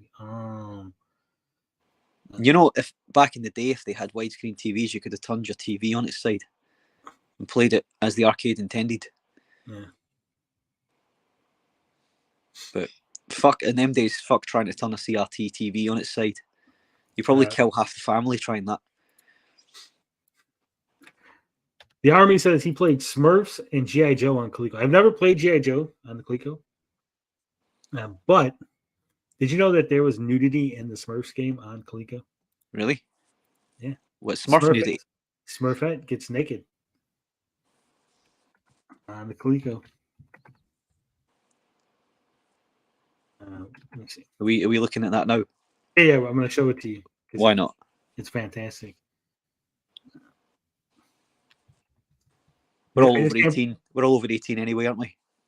Yeah. Yeah. I see. Albo, did you have a Coleco then? I'm assuming you did. He'll be on board. It was basically a glitch. When you would go into the last level for Gargamel's castle, you would, if you backed out of the castle right away, it wouldn't load the clothes. Right. Yeah, a glitch. Yeah. I don't know if it was a glitch or if it was like they programmed it so it would do that on purpose, but that's what would happen essentially. I'm now on a fucking watch list for putting Smurfs naked on YouTube. There are probably people with worse search histories than you. I wouldn't worry. The FBI's got its hands full. Trying to let's not get political. Forget that.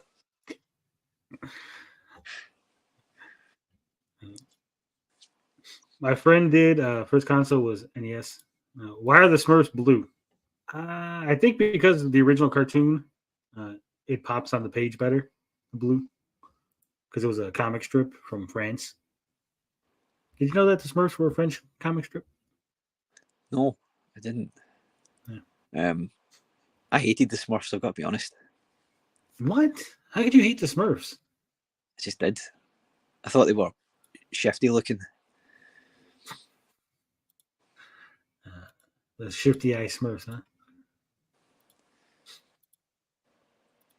I didn't like them because they were communists. That's why I didn't like them. Right, they were French communists. Yeah. They're all sharing their own little collective. Also, it's nothing but dudes and only one chick. And the chick wasn't real. The chick was like not real. So there's that. What do you mean she was not real? She's not a real Smurf. I thought you were going to say she's not a real chick. Well, I mean, technically she's not like Gargamel makes her. He like creates her in his magic cauldron.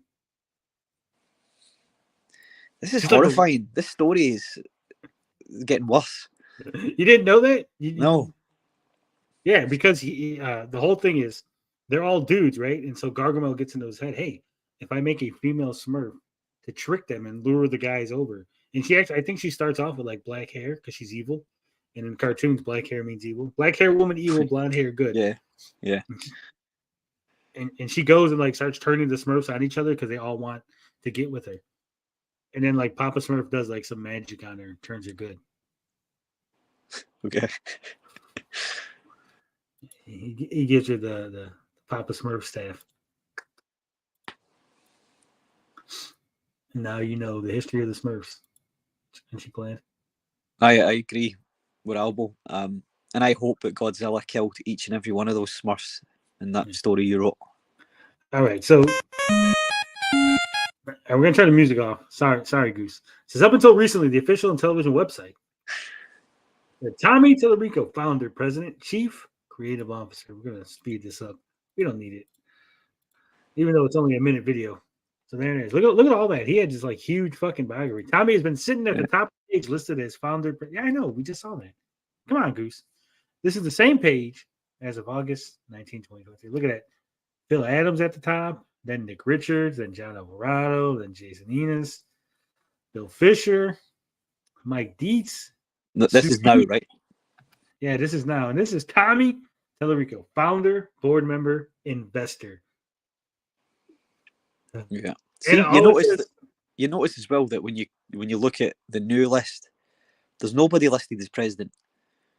Nope. So it just goes to show you that that's a pointless fucking title. It was given to somebody they wanted to move out of the way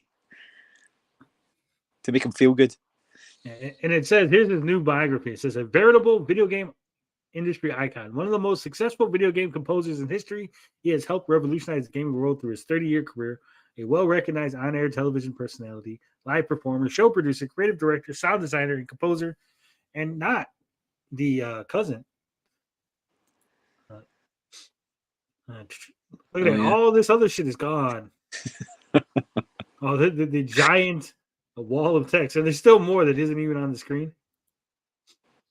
Oh, how the mighty have fallen. He really has been relegated to customer because he's an investor, which is what a lot of customers are at the moment, aren't they? Yeah. He's got promoted. You're now promoted to founder, board member, investor. They even took away his little president title. Man, it's gotta hurt. It's gotta hurt. Now, Tommy has not updated his socials.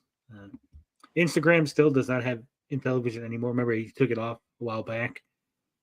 His LinkedIn and his Twitter still say president. I wonder if his someone made a change to his Wikipedia page.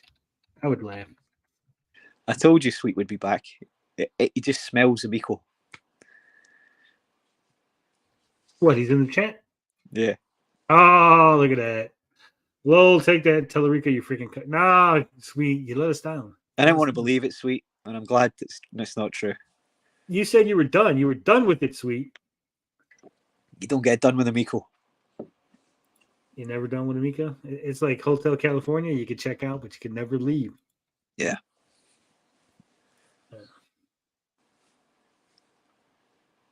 Let me see. It does not list. It does not list in his occupation. It says video game music composer, musician, sound designer, television personality, live show creator, director, producer. But What no a record television. holder. Well, record holder. Yeah. It even says in February 2022, Tallarico stepped down from his role as CEO, remaining on board as the company's president. Hasn't been updated. Someone updated his Intellivision Amico section. He's no longer president. It's done. He's done. Done. It's gone. He wants to forget about it. Doesn't want to mention it again. Yeah. And since we're talking about Goose, since we're here with Goose, right? I love Goose. Goose is fantastic. Yeah, he's but good. I would like to remind people that Goose was not the first with some of his news. Goose got some of his news from me. Okay.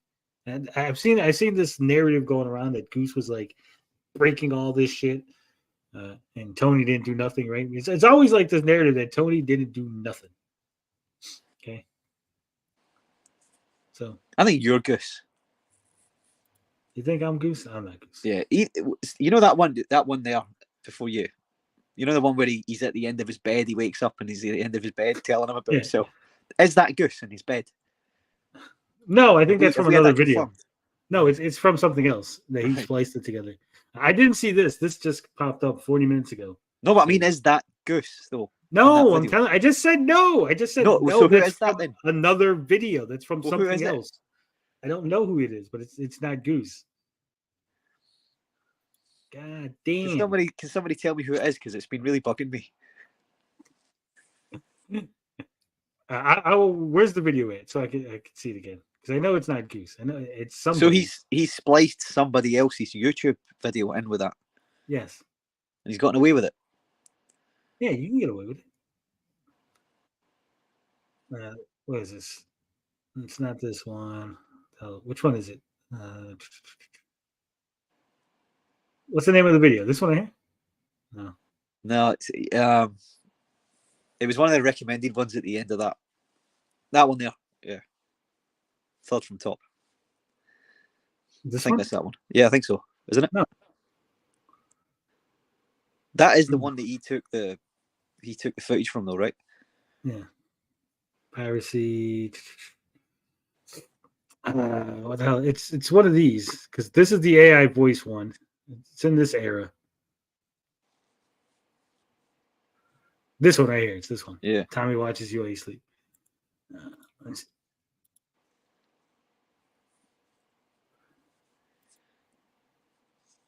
Yeah, I don't think that's Goose. I think that's someone else.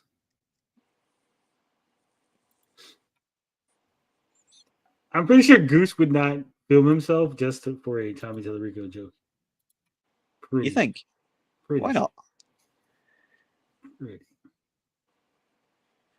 At the end of the day, Goose is like if he isn't somebody else in the community, right? Whose face you've seen before. I mean, why wouldn't he just show his own face? Because who knows who he is? Whoever he is, it's an Irish guy, isn't it? He has an Irish accent. I don't know. Yeah, the guy in the bed has an Irish accent. We were on the cover of Symphony magazine last year, where they were saying that Video Games Live has helped to save symphonies around the world because we're out there ushering in a new generation of people. So now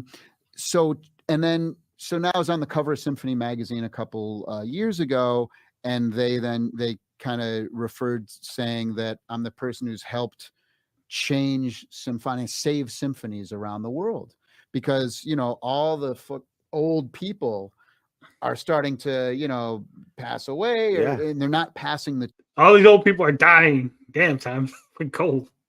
torch. Young people aren't interested in being bored and dressing up in a tuxedo and everybody's got to be quiet. The music's about to begin. And so we've kind of switched that. I've combined rock and roll and technology with symphonic music and brought it together because that's what we grew up on. I want to make the symphony fun and stuff. So being the guy who kind of helped symphonic music after 300 years. Saved the world. Yeah, saved the world. Tommy Tallarico's ludicrous lie that Symphony magazine said he, quote, saved symphonies. Tommy, which issue of Symphony magazine did they say that you personally saved symphonies?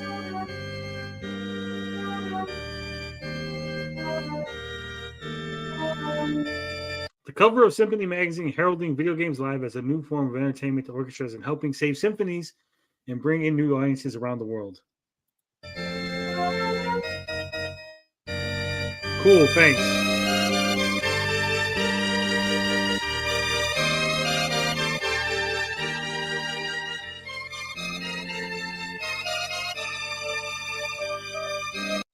One big point is that the article is not just about Video Games Live, but symphonies playing pop culture music in general, from films to games.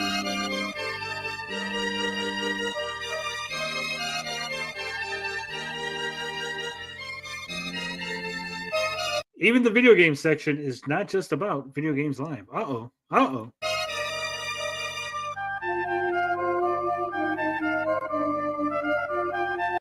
Two pop shows that have been getting a lot of attention are Play and Video Games Live. Do you remember Play? I don't remember Play. I don't remember that, no. It doesn't have Tommy in it. It's not important. No. And Tommy's name is only mentioned twice, both simply in photo captions.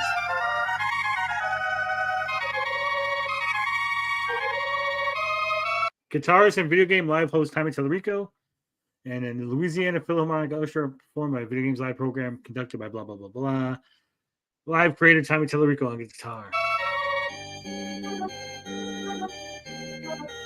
There is talk in the article about video game concerts attracting newer audiences. They save symphonies. Aaron Kasenga Ahmed of the National Symphony Orchestra said that the video game concerts in general attract new audiences.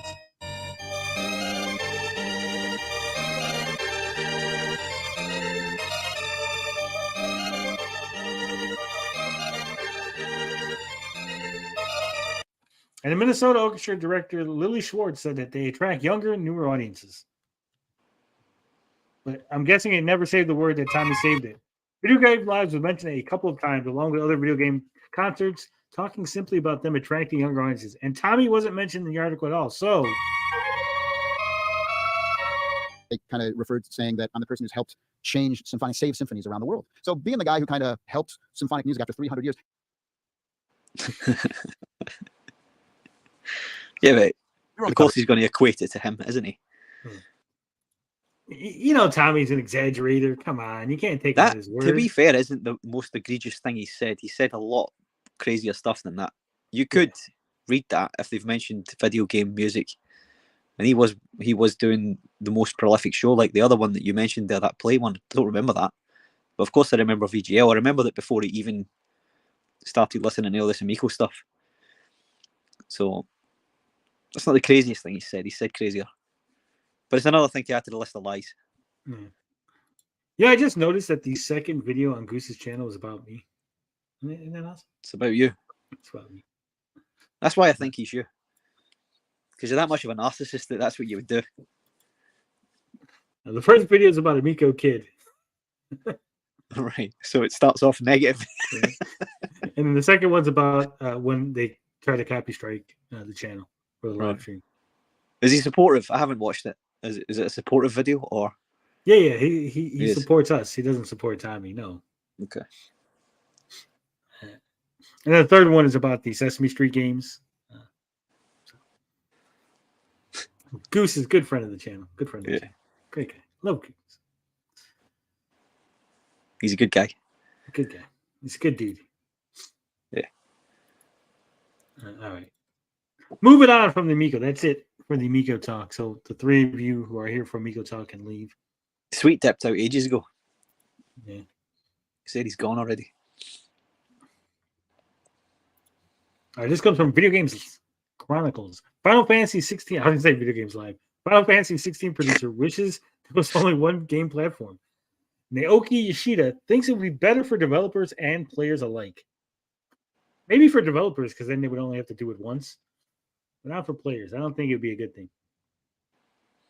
According to an IGN translation of an interview with a Taiwanese YouTube channel, Yoshida said it would be better for developers and players alike if there weren't competing console platforms. Quote, game platforms. I probably shouldn't say this, but I wish there was only one. He reportedly said. It would be better for both the developers and the players. Sony and Microsoft have both secured a number of third-party titles as console exclusives over the years. One of the most notable examples of this is the PlayStation makers' ties with Square Enix, which in recent years have seen Final Fantasy VII Remake and Final Fantasy XVI excluded from Xbox. Oh no. Square Enix announced last month that Final Fantasy XIV, which Yoshida directed, will finally be released for Xbox consoles next year following a decade of PlayStation console exclusivity. Final Fantasy XVI was released for PS5 in June, and Square Enix has confirmed that it will remain exclusive to Sony's console for at least the remainder of this calendar year.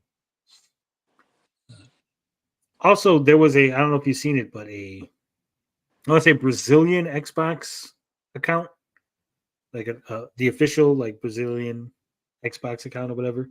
tweeted out like a Father's Day thing. They had a picture from Final Fantasy VII Remake, and everybody lost their fucking mind. They're like, oh, Final Fantasy Remake's coming to fucking Xbox because they tweeted out this picture for Father's Day and it had one screenshot from Final Fantasy. And they're like, no, sorry. That seems to happen a lot with Brazilian accounts, dude. I remember another Brazilian account leaking something as well. May not have been for Microsoft or. Yeah. They seem to make a lot of mistakes. Amico talk was late. Square Enix still crying about being broke. Yeah, it is. Prior to the game's release, Yoshida said he'd like to see a PC version of the game released, quote, eventually. First of all, it is true that Final Fantasy XVI is a 6-month limited time exclusive on the PS5 platform. However, it is a completely different story that the PC version will be released in half a year. I will make it clear, but the PC version will not come out in half a year. This is because we spent a lot of time and money optimizing the PS5 platform to deliver the best gaming experience. Of course, I would like to release a PC version at some point so that everyone can play as many games as possible. However, even if we start optimizing the PC version after the PS5 version comes out, we won't be able to optimize it in half a year, so it won't come out in a short span of half a year. I would like to release it eventually, and I think I will, but I am not at the stage where I can say when. And that's it. That's the whole article. They got an entire article out of him saying one little tiny thing. I know there's a lot of bad that can come from it only being one platform, but I have to agree with him. I kind of want it. I don't like having to pay for 2 consoles. Like, I haven't got the other one yet. I'm going to have to get it to get Final Fantasy. I mean, if it comes out eventually on the Xbox, I could wait for it, but I don't know if it... I was going to say, do you think it would actually hurt developers, though? If there was only one platform? Yeah. Because right now they're developing for multiple platforms and have a multi-plat release, right? But let's say that we got rid of PlayStation and Nintendo, right? Everything was on the Xbox. It was all just Xbox, right? Well, so I think all your Marios, all your Spider-Mans, everything. No, I don't think Nintendo will ever. I think Nintendo will always be separate. It'll always have its own thing. I'm talking specifically about Microsoft and Sony.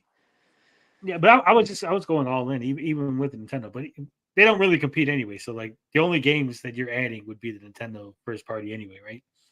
Yeah. But what I'm saying is, like right now, you got the people that buy Xbox, the people that buy PlayStation, right?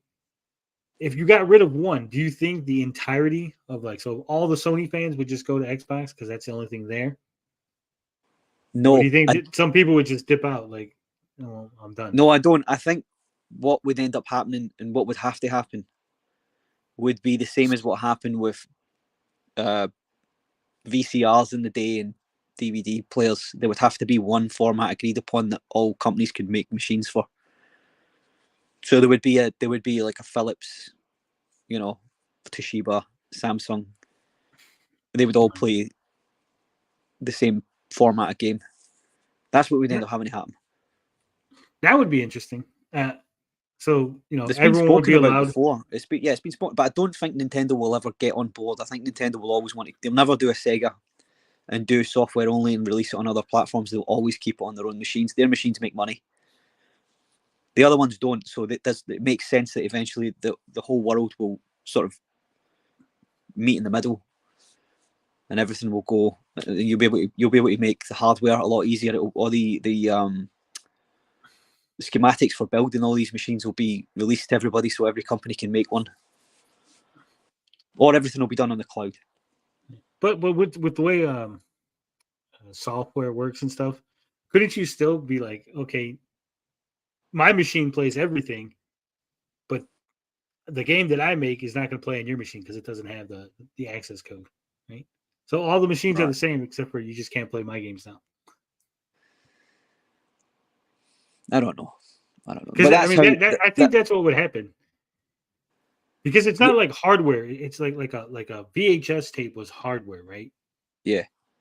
Like because of all the OS, the operating systems and stuff, I think it would be a lot easier to be like, yeah, this can play everything, but like how it had the 14 pins or what it was, like 24 pins for the Nintendo back in the day.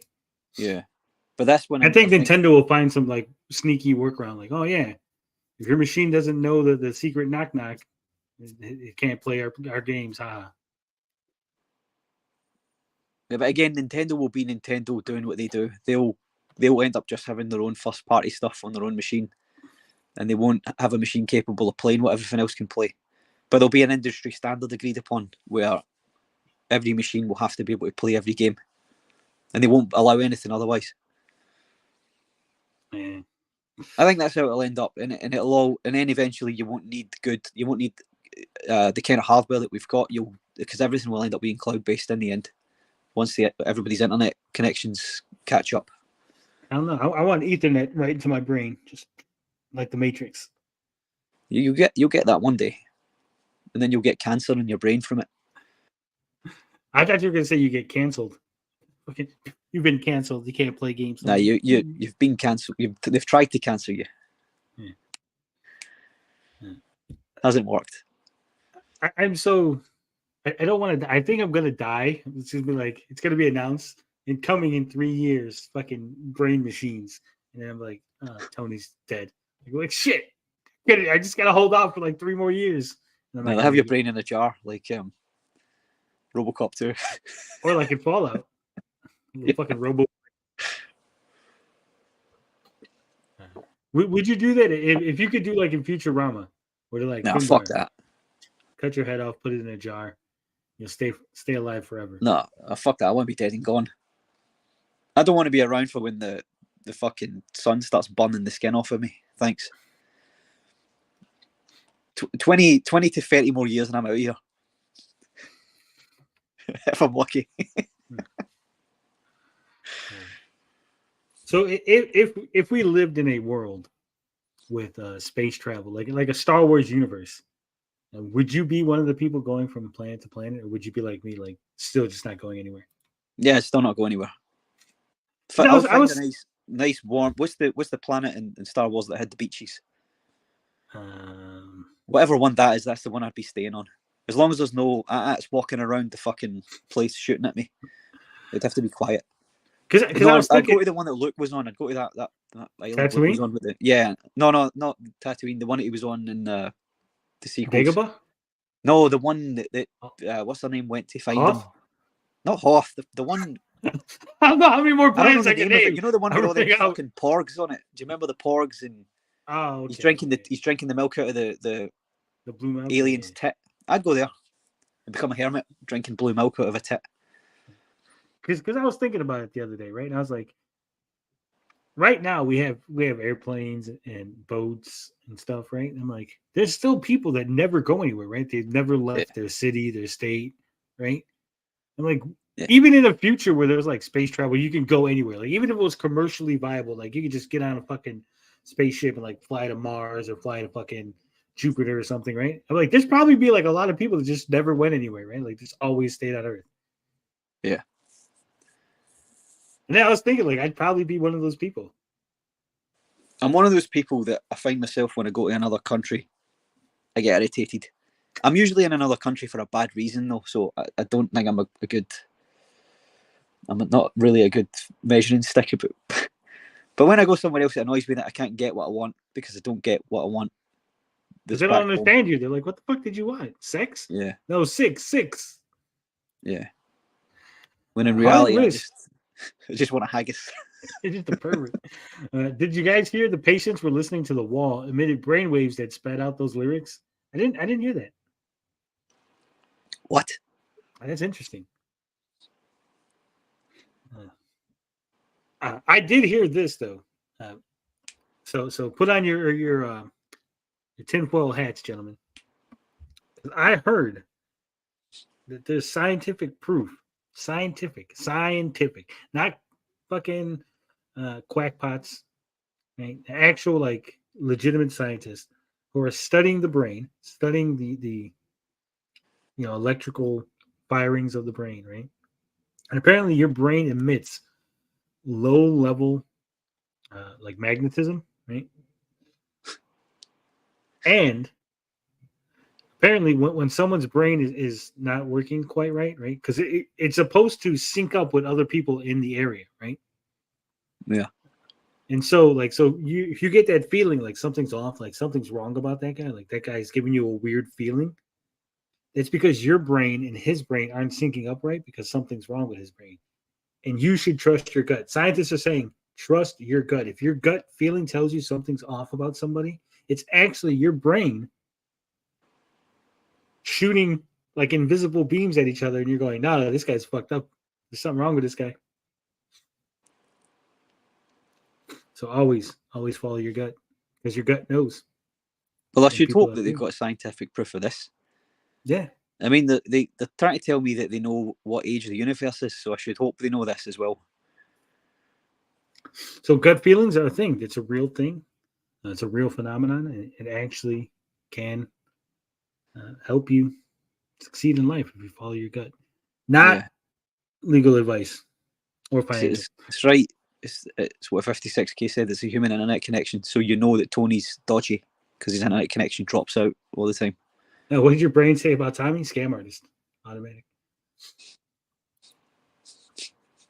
That's just, I find it fascinating that your brain, like on a, not even subconscious level, but like on a fucking energy level, like it's almost telepathy. You know what I'm talking about. You can almost read each other's mind and go, hey, that fucker's weird. like,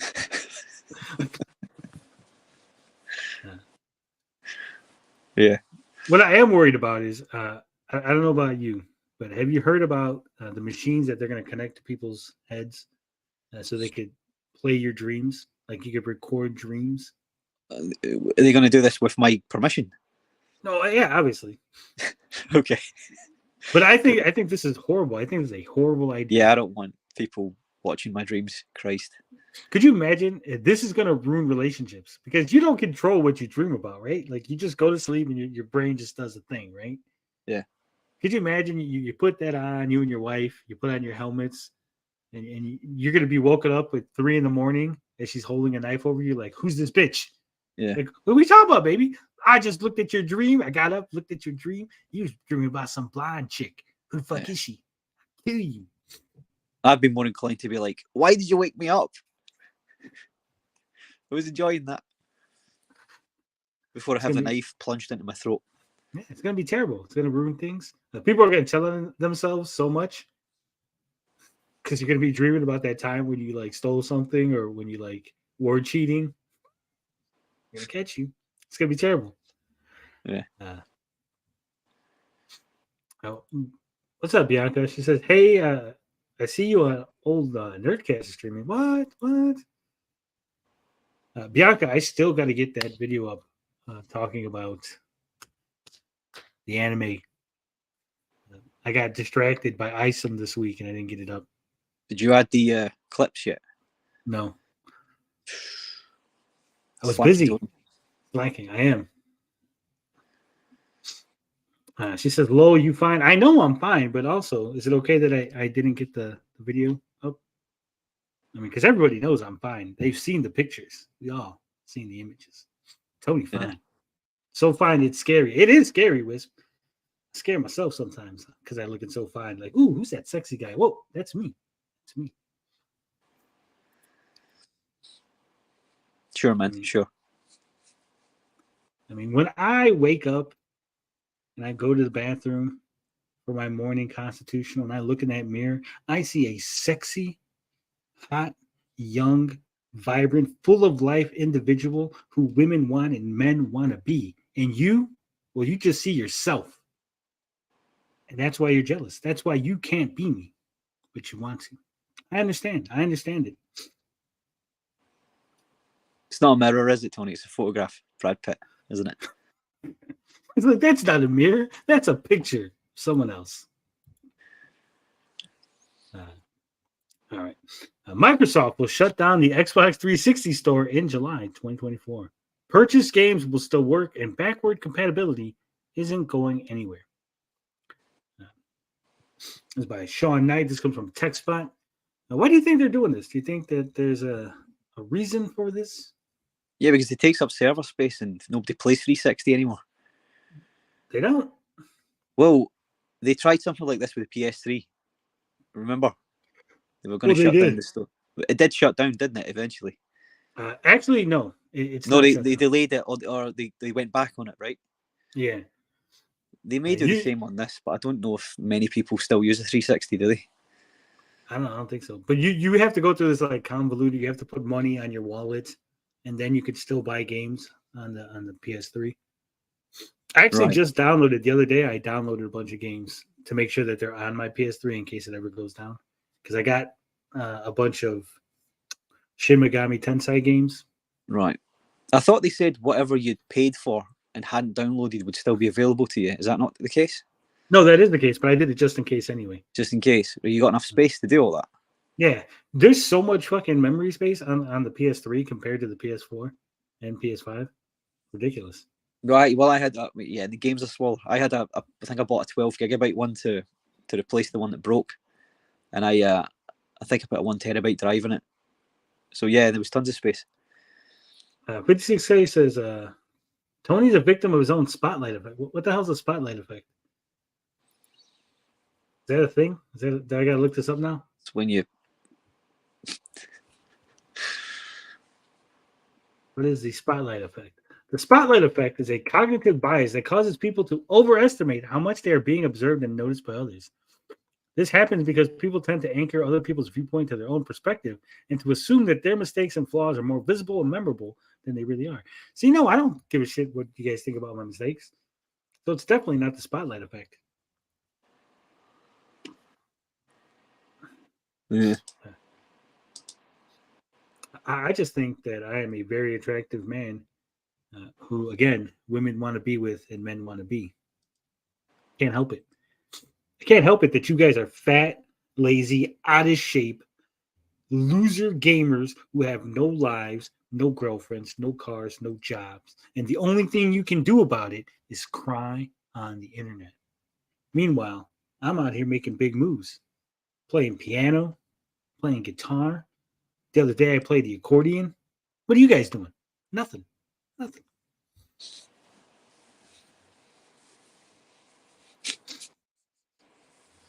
I'm just saying. Such freaking losers. Such freaking losers. Fuck them hoe ass roads, man. Yeah. That's all I'm saying. Anyway, what are we talking about? Oh, yeah. Now, circle the date. If you still game on Microsoft Xbox 360, you'll want to circle July 29, 2024 on your calendar. Does anybody even have a 2024 calendar? I guess people got like those like multi-year calendars maybe.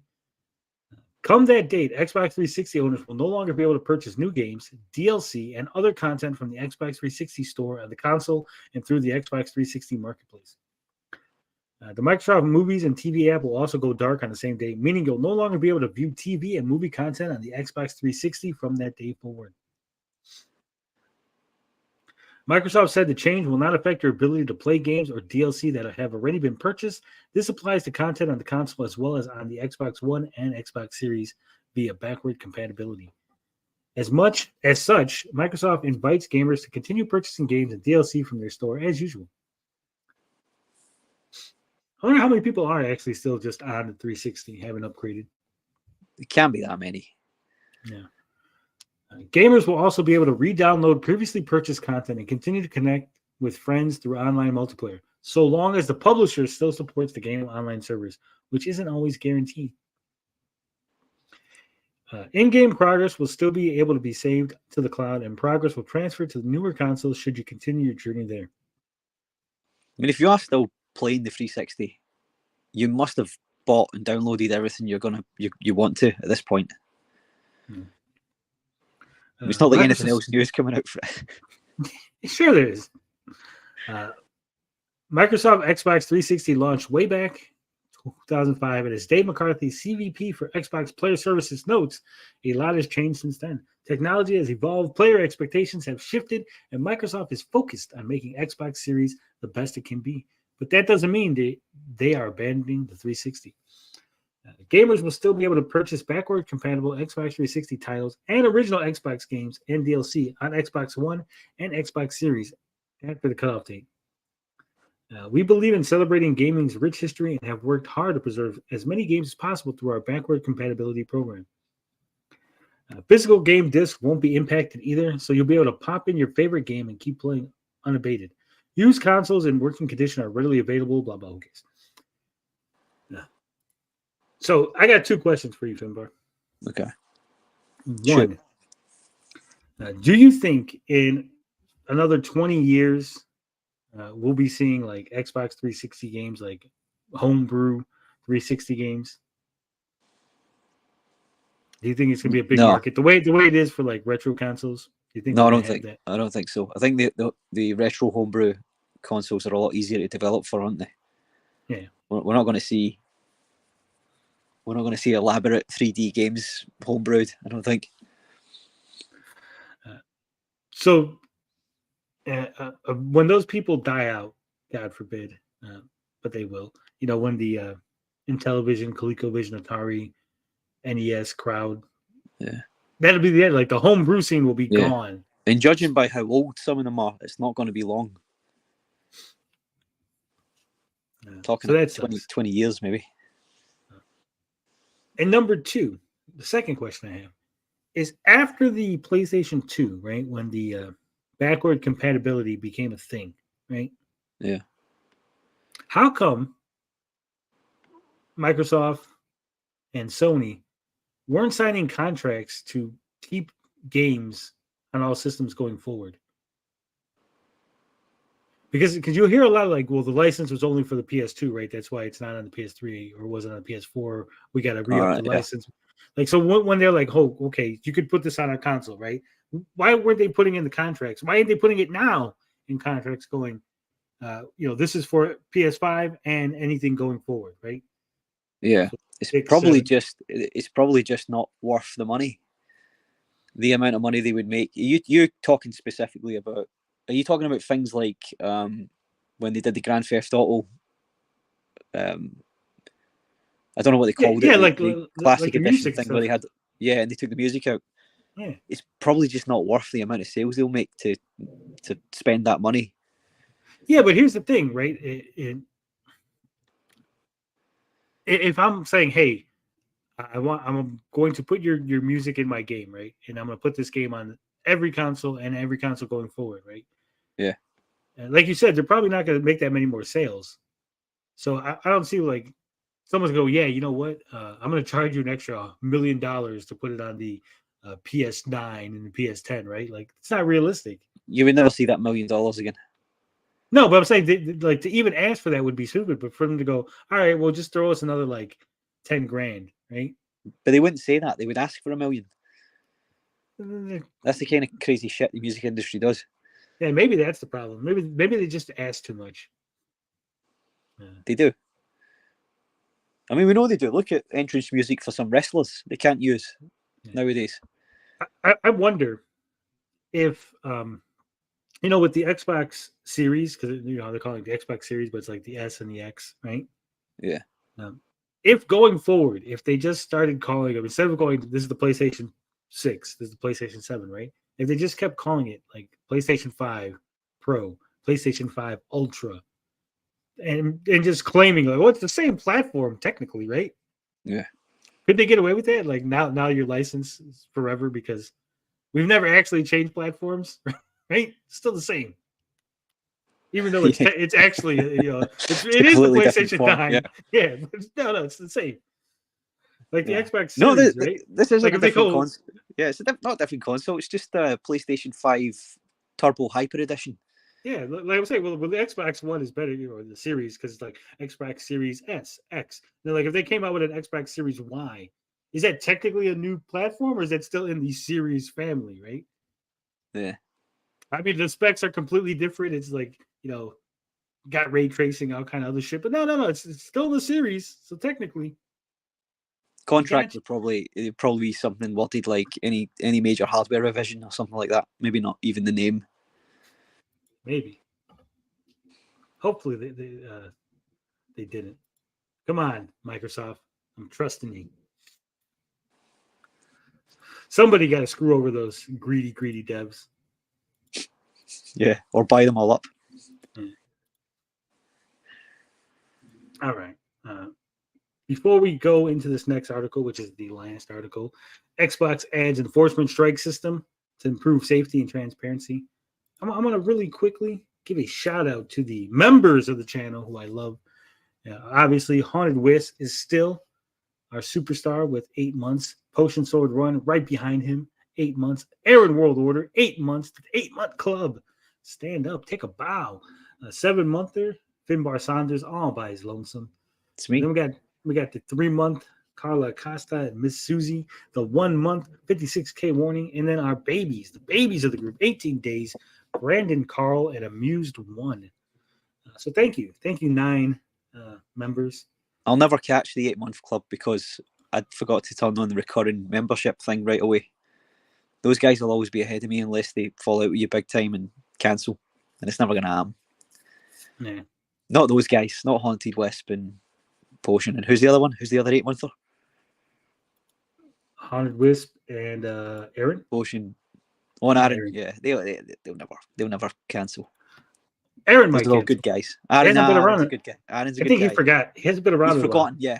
I think he's probably a member of so many different places, but he's still a good. He's one of the family still.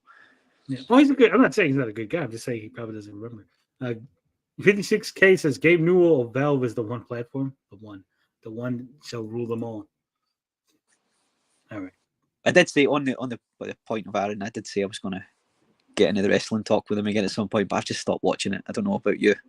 Yeah, I've given up. Out again. I don't have the time. I watched enjoyed NXT it. sometimes. I enjoyed it while it lasted. Yeah. I like Thea Hale from NXT. She's good. We got to make a point of maybe doing like WrestleMania or something. Yeah. Just the pay-per-views as a special. Not all the pay-per-views, just the big ones. We went from pay-per-views to now just the WrestleMania. This will be like just one a year. Yeah, we don't have the time.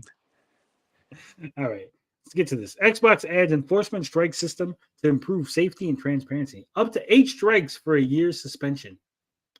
Damn. This is not going to be abused. This is totally not going to be abused. Yeah. Xbox is introducing a new enforcement strike system, adding transparency to its safety systems. From today, every enforcement of bad behavior will have a strike attached with an appropriate severity. The maximum severity after 8 strikes will be a year's suspension from Xbox's social features like multiplayer, messaging, party, and party chat. Here's a question. Do you think, like, if I go on there, right, and I call you a raging, narcissistic cunt asshole, am I going to get 2 strikes, 1 for the cunt and 1 for the asshole, or do I get 1 because it's just 1 sentence? Well, I think looking at the graph that we come to a bit later on, it gives you 3 points for a hate speech, I think it was. Yeah, but what I'm saying is every, like, if I say like 6 that 1 sentence will be 1 infringement. You can't give me multiple infringements in the same sentence. Well, but if you say multiple things. No, but get all your, what I'm saying is if it's in 1 incident, you'll get the appropriate number of points from that 1 incident. So get all your anger out in that 1 shot if you can. Then be good for a couple of days and have the strikes drop off and then do it again. What I'm saying is don't be an asshole all the time. Just be an asshole intermittently and you'll be fine. I'm guessing, because I know how these things go. It's going to be like every single fucking, like, every word. Like, you say 3 words, it's going to be every word. Nah. If you want wrestling content, read ISO number 2. Yeah, there's a 6-page, like, in the middle of the book, like, just out of nowhere, suddenly, like, there's a fucking wrestling promo from a guy, like a rip-off Stone Cold in fucking ISO 2. Oh, in that case, sold. I'm there, dude. All right.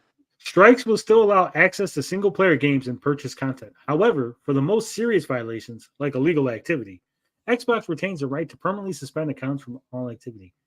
After 2 strikes, players will be suspended for 1 day, while 4 strikes will result in a 7-day suspension. All strikes will remain on a player's record for 6 months. 6 months. Do you get this in the States on your driving license, where if you get caught speeding, you get points? Does that not happen in the States? I hear a ticket getting issued quite a lot. Is it just a fine? Do you have such a system as points on a license when you can get disqualified? I don't drive. You don't drive, but do you understand what happens with the license? No, I don't drive, so I don't fucking know. So you don't care, right? Okay. I don't care. Does any of you people, I know you're on all incels, but do any of you people drive I know the answer to that question. Bianca, you must drive. Players will be able to view their enforcement history, including the impact strikes have on their record. Families will also be able to view the history of members in the same group. The strike system in full. We'll take a look in a second. We got to finish reading. It says the aim of the update is to improve the transparency of Xbox safety systems for everyone and follows on from last month's introduction of voice reporting to combat toxicity. I hate that word. I hate toxicity. Toxicity, yeah. Yeah. It's not toxicity, right? Because it could just be me saying to you, "Oh, fuck off, mate." You know, like, well, not you even beat me 6-0 at FIFA. Fuck off, mate. Even if it's mean, even if it's like, fuck you, I'm the best, you suck, you fucking loser, right? Even that is fucking trash talk. Turn off the fucking thing. Yeah. Like, if you don't want to talk to me, if you don't like how I trash talk or whatever, right? Just fucking turn off the voice chat. I've been called the most foul names by what are clearly children. Could I get them banned for hate speech? Probably. You've seen the way me and the guys were going at it when we were playing fucking Street Fighter. They would just kick us off. Like yeah. No, I think some of us got our feelings hurt. Some of the people, I was going to say, some of the people that you actually considered friends would probably get you banned. Yeah, fucking asshole. What do you mean? Last one wins is the champion. Fuck you. Last one. I still stand by that. Last one wins is the champion. And I backed you on that. And that, as much as it pains me to say it, that's how it works. It's the knockout competition rules. Tony with not my problem stance. Yeah, exactly. Yeah. News of the strike system has been shared on Xbox Wire blog by Dave McCarthy, CVP, Xbox Player Services. Said McCarthy, quote, "We are constantly improving our safety measures and bringing more systems and tools in place that empower players to respectfully interact with one another because everyone deserves a place to comfortably be themselves online, free from harassment and bullying." Fuck all that shit. That sounds like some wishy-washy, touchy-feely bullshit. I want to yell at people, tell them they suck at a game. When someone sucks, I want to be like, "You fucking suck. Didn't you see that shit coming? Why didn't you block, you stupid motherfucker?" And then throw in some expletives and some choice phrases that I can't say that YouTube will yeet me for saying. Yeah. I would be quite interested to know what the illegal activity is, what that could be. Probably the emulators and illegal games and stuff. Right. So we're not just talking about in-game stuff. We're talking about all-round account. Probably like sending dick pics and stuff. Yeah. Harassing. Suspension 1. User reported for gamertag. Wow. I don't understand how you could be reported for your gamertag. Hey. Wait, did Finbar say my name? Well... Yeah. Like an hour ago. Yeah. Where have you been? She was driving. That was what it was. Yeah. He asked if you have a license, Bianca. He says, "Does Bianca have a license? Does she know?" But I know you do now because you weren't paying attention because you were driving. I never understood this. If the gamer tag goes through, right? You put it in, and Microsoft says, "Okay, that's your gamer tag, right?" You shouldn't be able to get reported from it. That's on you. No, but I mean, however, if you put your gamer tag in and Microsoft don't notice that it's that's their fault. It's like some kind of Nazi reference that they didn't realize.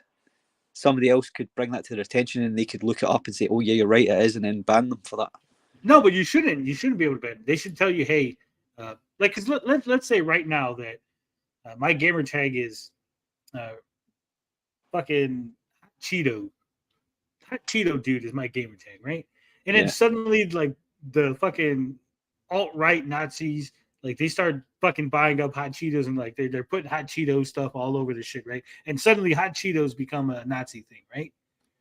Right. Like, then they fucking suspend me. Like, it wasn't a thing when I put it on there, right?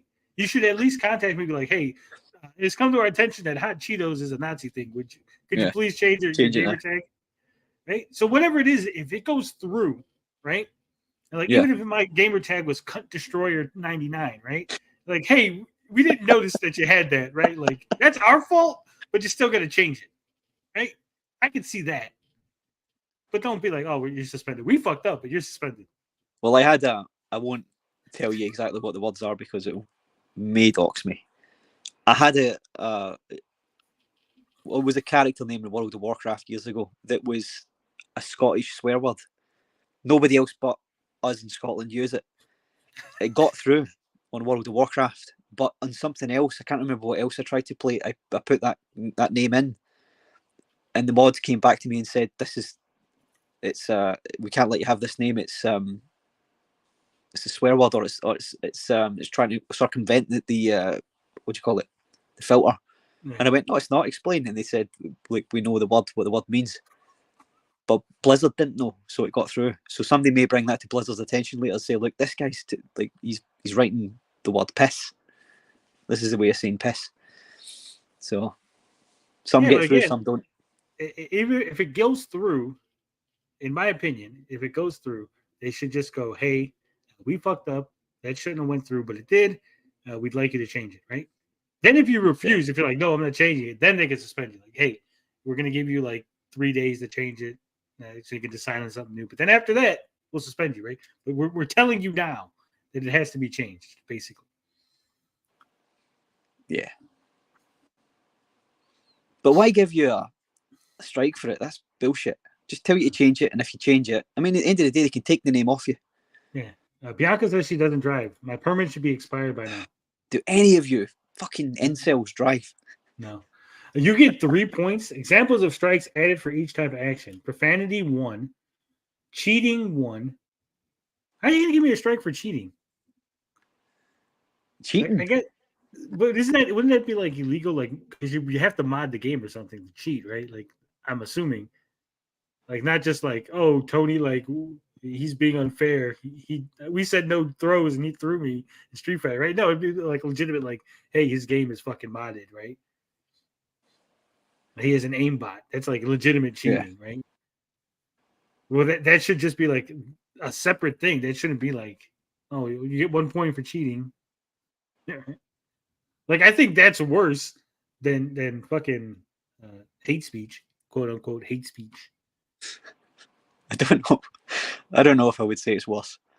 I think because hate speech could be anything from like if I called you a girl, like, oh, stop being a girl, Finbar. That's hate speech. Because you're not a girl, you're a boy. Allegedly. Harassment or bullying, like sexually inappropriate is only 2 points. How is that 2 points? That should be the worst one, right? That should be like 4. You could send someone a dick pic, 2 points. You misgender them, that's 3. Now we're getting a little. I think we got our priorities a little screwed up. No. Just saying. That you agree or disagree that sexually inappropriate should be the worst thing?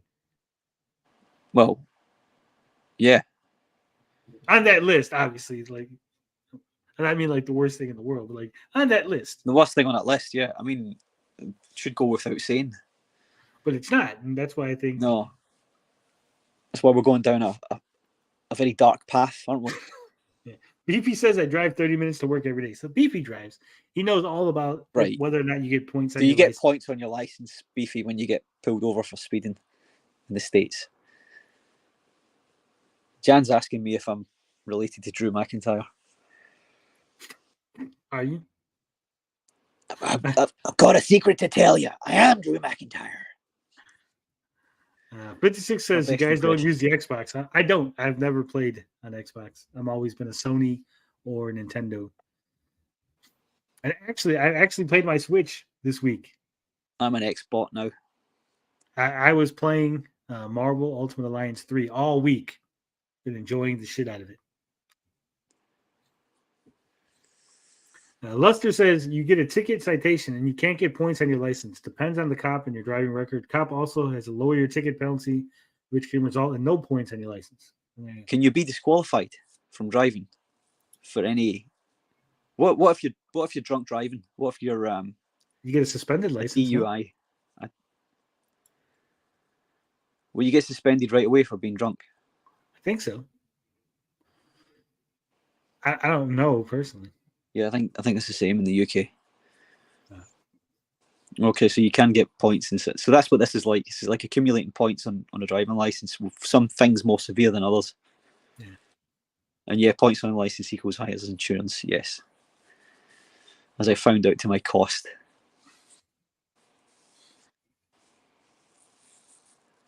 And it says not all actions are represented in this graph. So if I'm harassing or bullying you, I get 2 points, and 2 strikes is a 1-day suspension.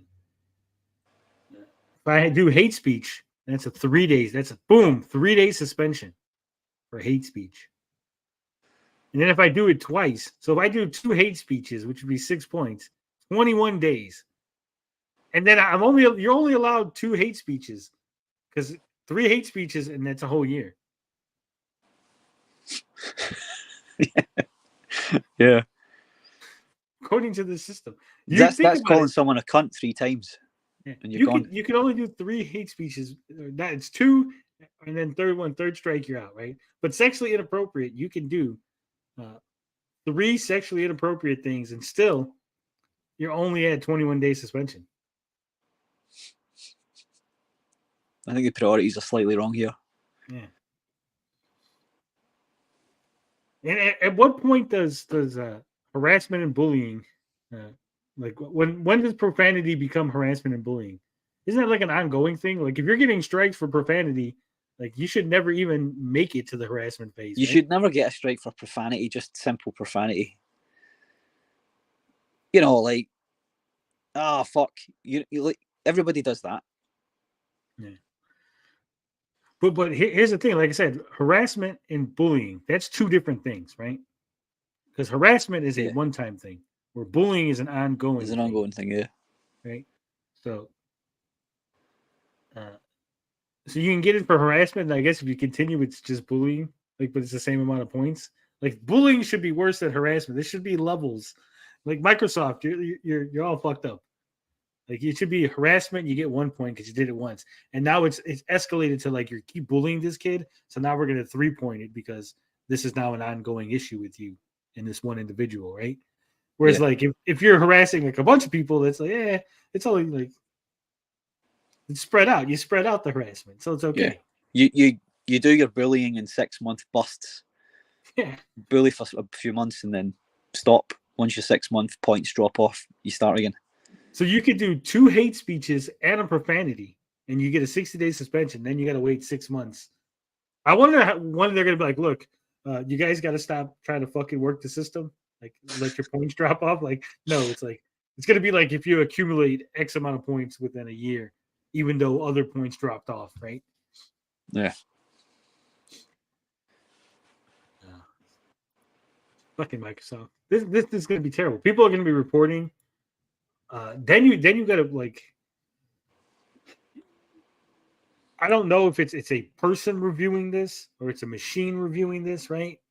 Like it's automatic review. But if it's a person and they just don't like you, what's it like? Oh, fuck that Finbar guy. Yeah, what you said was harassment. Boom, 3 points.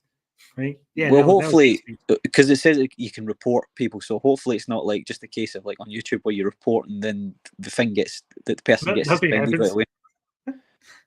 Hopefully, a human being does look at it, but it will get this thing from the looks of it. There is a few things that are the wrong way around, and I think it will get refined and changed over time. Yeah, but also, like I said, if a human looks at it, right, one person might be like, "That's hate speech," and another person might be like, "That's not." Like things need to be clearly defined, right? Yeah. I understand that you want to have rules, but rules need to be clearly defined. You got to be like, this is 100% what we're talking about. And only this qualifies. Like, this is the box, and if it's not in this box, then it doesn't work. Because you'll get some normal person reviewing it like you or I, and then you'll get some lesbian police officer who takes offense and wants to take everybody down to the station. It's to feed the AI machine, yeah. Yeah, that's what it is. You know what? With the way AI gets fed information and stuff, how whenever there's an AI machine on the internet, it always turns racist, right? And it always makes 3 hands as well. We've noticed. No, but I'm saying I was thinking like Terminator. They got to update Terminator, so like when he's like shooting the humans, he's like saying all kind of like racial slurs and like insulting people. So like Yeah. a real AI would be like. And he's "Look, holding this is- he's holding three guns as well. Yeah, this is what you turned this into. This is the AI that you created, humanity.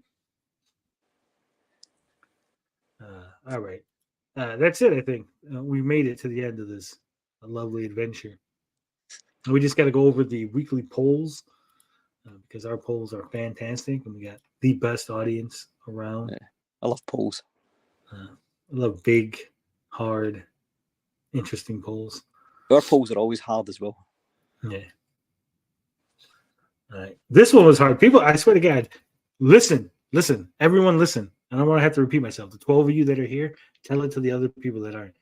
There's only room for 5 poll choices on a YouTube poll, right?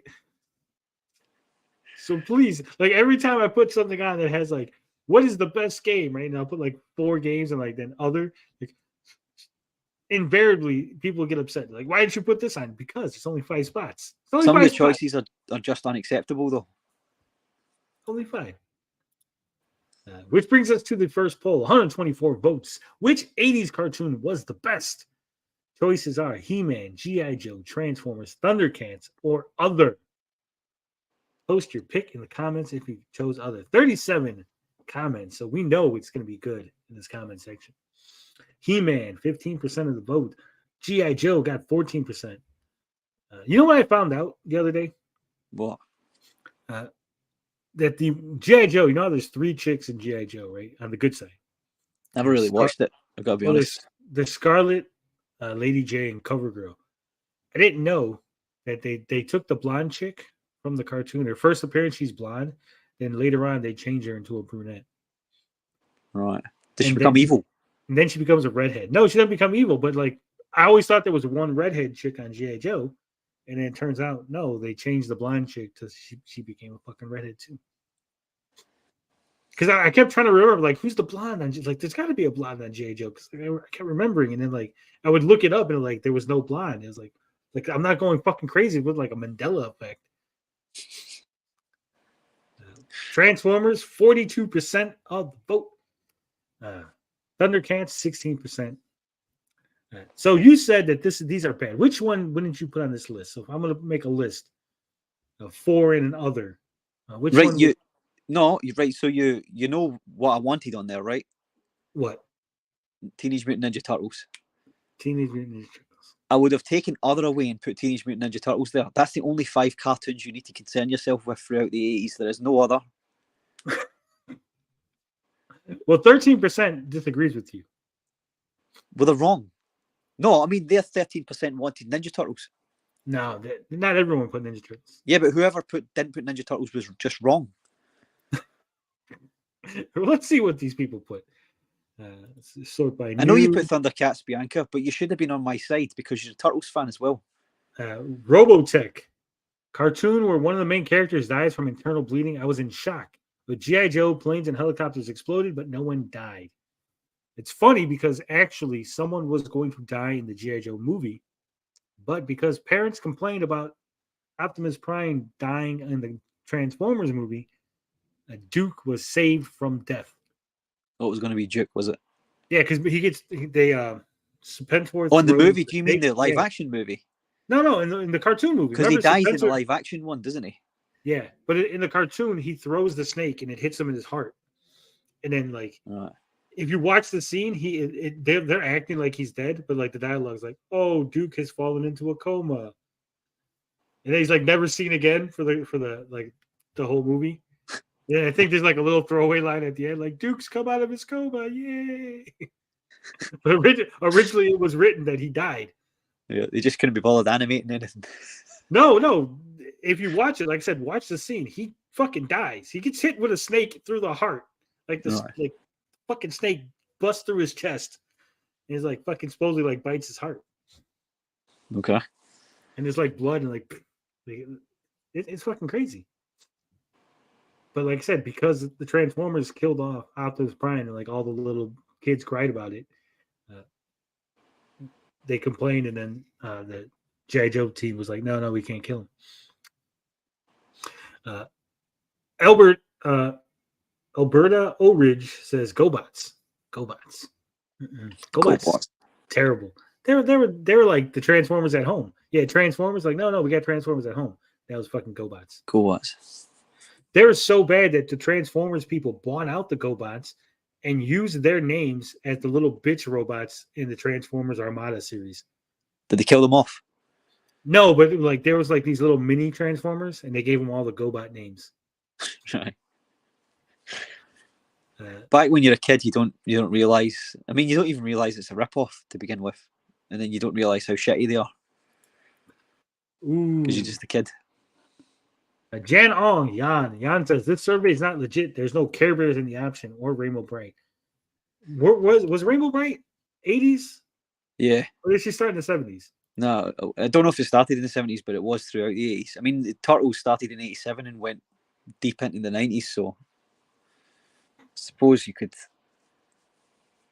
Are you still talking about what started in the 80s, yeah? The 1984 is when it first aired.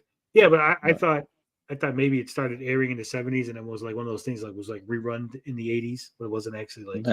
I seem to remember it just starting in the 80s. Yeah, 84. Yeah. Rainbow Bright was awesome. I like Rainbow Bright.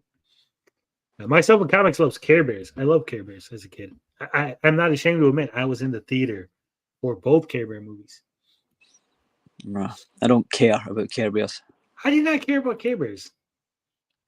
They started off as greeting cards.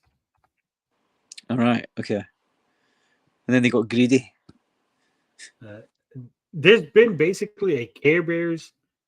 Every generation has had their own Care Bears cartoon, pretty much, since they debuted. I think same as My Little Pony. They keep getting remade. Well, so does the Turtles, let's be honest. They just milk things. Yeah. But yeah, the 1985 movie, Care Bears movie, and then the Care Bears movie 2, A New Generation, both of them saw it in the theater. They're fantastic. I was one of the people in there going, "We care." Little Tony, "We care." And they're like, "Come on, everybody, you have to say we care so we can win and beat the bad guys." It was like the original Dora the Explorer. You know, like when Dora's like, "Hey, where's the fucking map? You got to tell me where the map is." And he's talking to the audience. Care Bears fucking did that first. Yeah. So Dora's a ripoff. Yeah. I want an alternate cut. Somebody do an alternate cut of Care Bears. Like if it doesn't hear you say you care, and like the guy dies. You didn't care enough. Fucking kid's dead.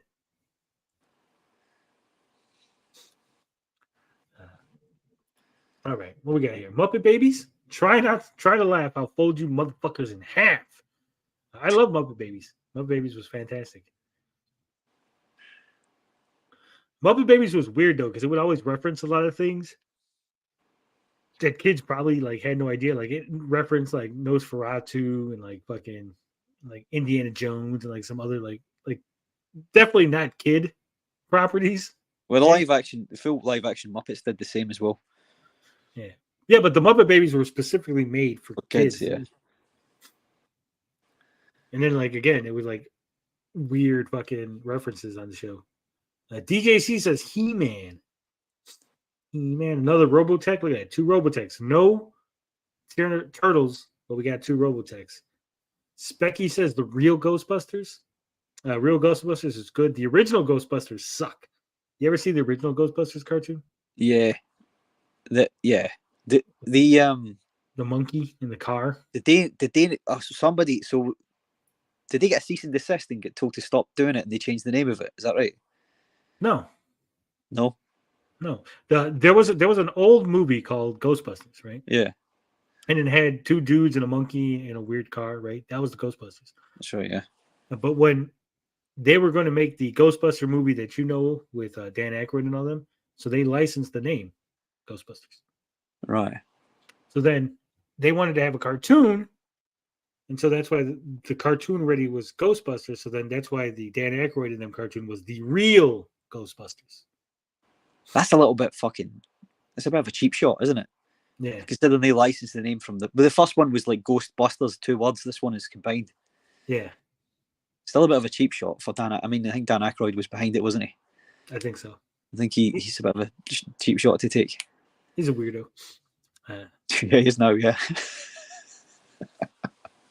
Amused One says, I was getting into music and girls by the time Thundercats came out, but Transformers, He-Man, and Joe was just beyond awesome. You know what? I'm surprised no one said that I was going to put on there, but I knew you guys would have probably been really mad at me if I would have took one of those other off. Gem. Fucking love Gem. Gem.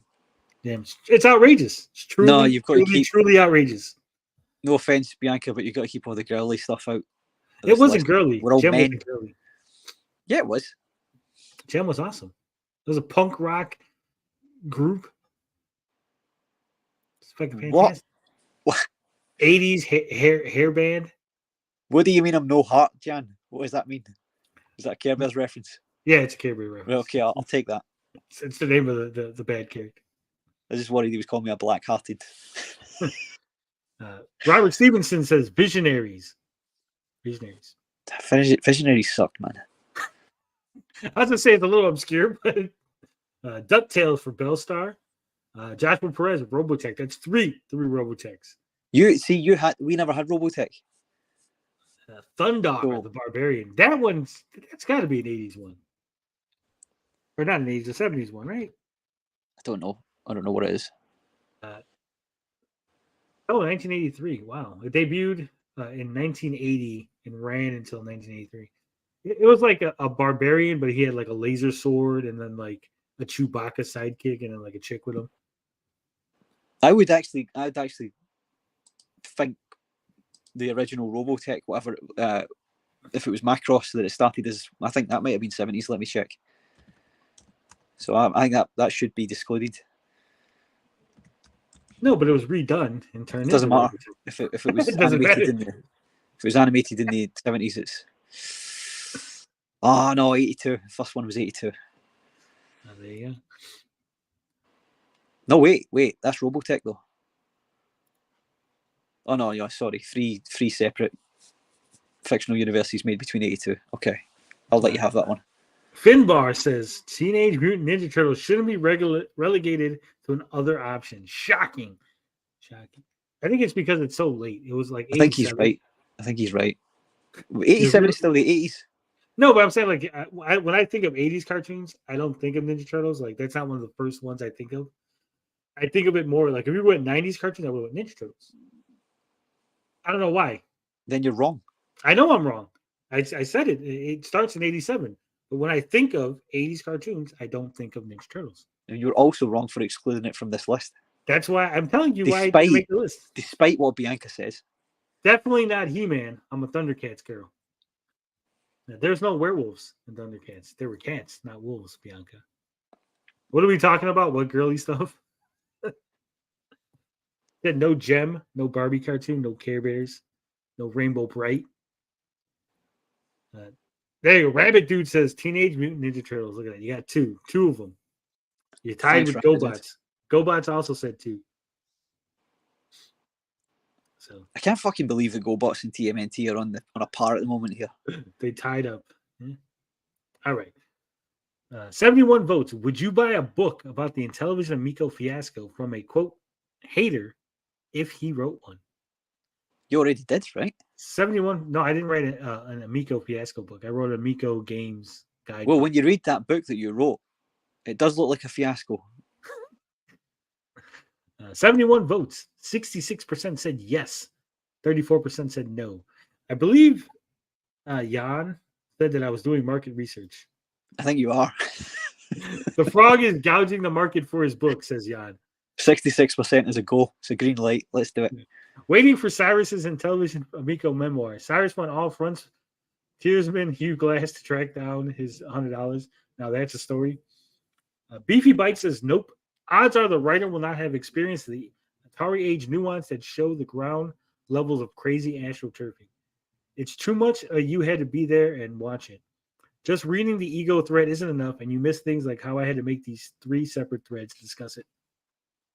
Specky says yes, it was written in collaboration by yourself, No Swear Gamer, and Gator Ooze. No, it would have to have. I disagree with Specky here. It has to have some of the pro on it as well.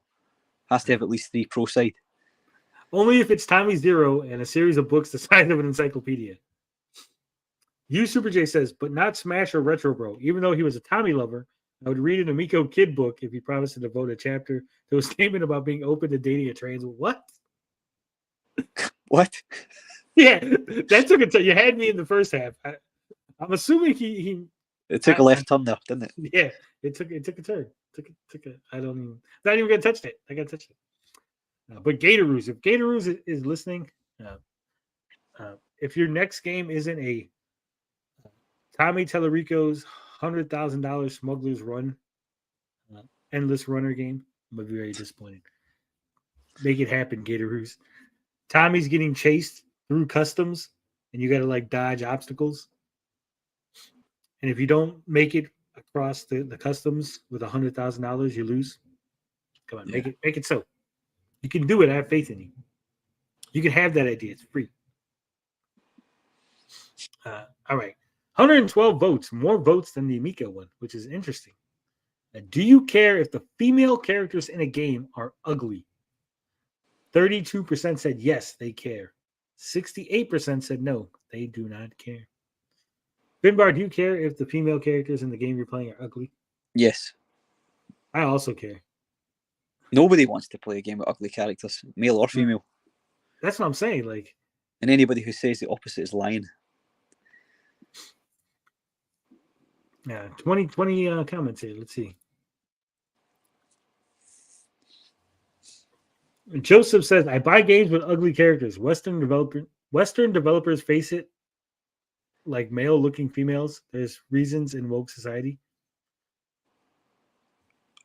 Maybe lay off the sauce, Joseph, before you write a comment. Just saying. Just a suggestion. Because, you know. I like Joseph. Joseph had a really good go at me one day. Yeah. Still burns to this day.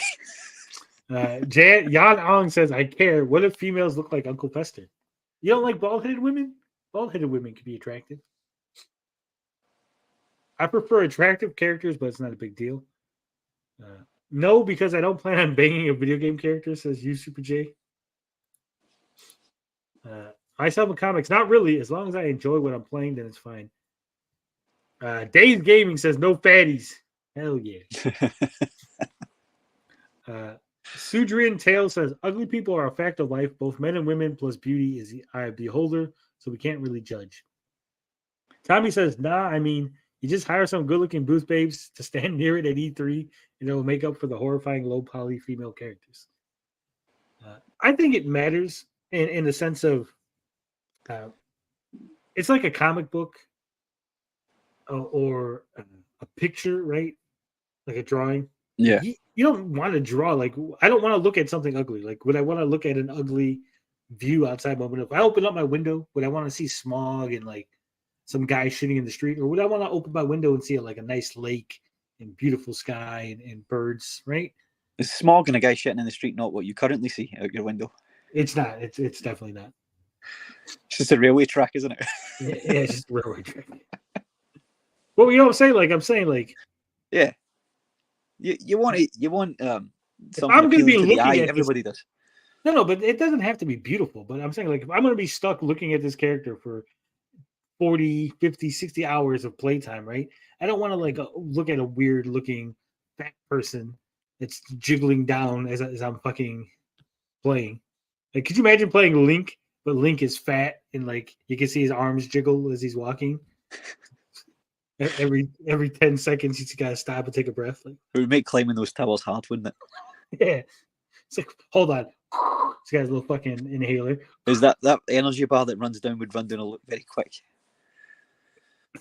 You got to pick up inhalers. Fucking every once in a while, he ate too many apples and fuck. Oh shit! Now he needs his insulin. Link is dying. Give him his insulin shot. Make a challenging game though. It would. No, I legit never cared. Well, Gummy Bears. Yeah, Gummy Bears was awesome. Can't forget Gummy Bears. You didn't watch My Little Pony. Myself in Comics says I didn't watch Jen in the holograms. It's Gem. It's Gem, not Jen. I don't know who the fuck Jen is. It's Gem. But these shows weren't of your time anyway, Bianca. You were, I'm assuming, grew up in the late 90s, early 2000s, or don't want to speculate your age here. You would have had to have watched these in the future. No fatties is obviously just women. When you wrote attractive, you obviously meant both male and female. Yes, but we have so much fat male characters already. Here's the thing, right? If it's like a tavern owner or the item shop lady or the random NPCs in the town, like if Yeah, they're it's never the ugly, main character. yeah, I don't care, right? Like I don't care. Like, but if it's the main character, like I say, if it's the character I'm spending time with, right? Or like in a game where like, oh, you got 3 romance options and they're all 3 ugly. I'm like, why? That's not an option, right? Like, do you want the ugly one, the one with no eyes, or the extremely fat one, or the one with green skin that looks like a troll? Like why am I playing this game? Like, I will say, admittedly, Mario is a short, fat, hairy guy, and he is pretty ugly. Hairy? I don't think And he's he's clearly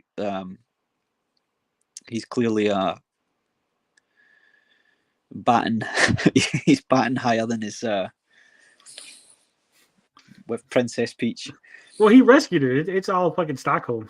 It's it's a bit it's a bit wrong, isn't it? There's something wrong going on there. Yeah. Horizon I've Zero had rescued people raging over the main character. I think people were raging because she didn't look too bad at the beginning, and then they made her look worse in the sequel. What she look like in the sequel? She got fat. She got a little puffier on the face and stuff. So right. What's GTA? Bianca, never forget. Maybe don't make the female character look like Mikado Avocado. Yeah, that's what I'm saying. Like, I don't think it's a big deal. Like, here's the thing.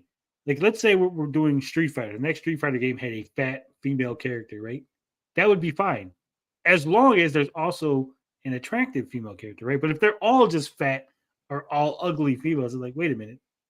Something's wrong here. Right? Yeah. If they're all E-Honda, female E-Hondas. Yeah. Also, people were making fun of me for my blanket here. Well, your leopard print. Yeah, that's where the magic happens. Giving you guys a little. That's preview. what Tony usually wears around his waist. Yeah. When he goes hunting.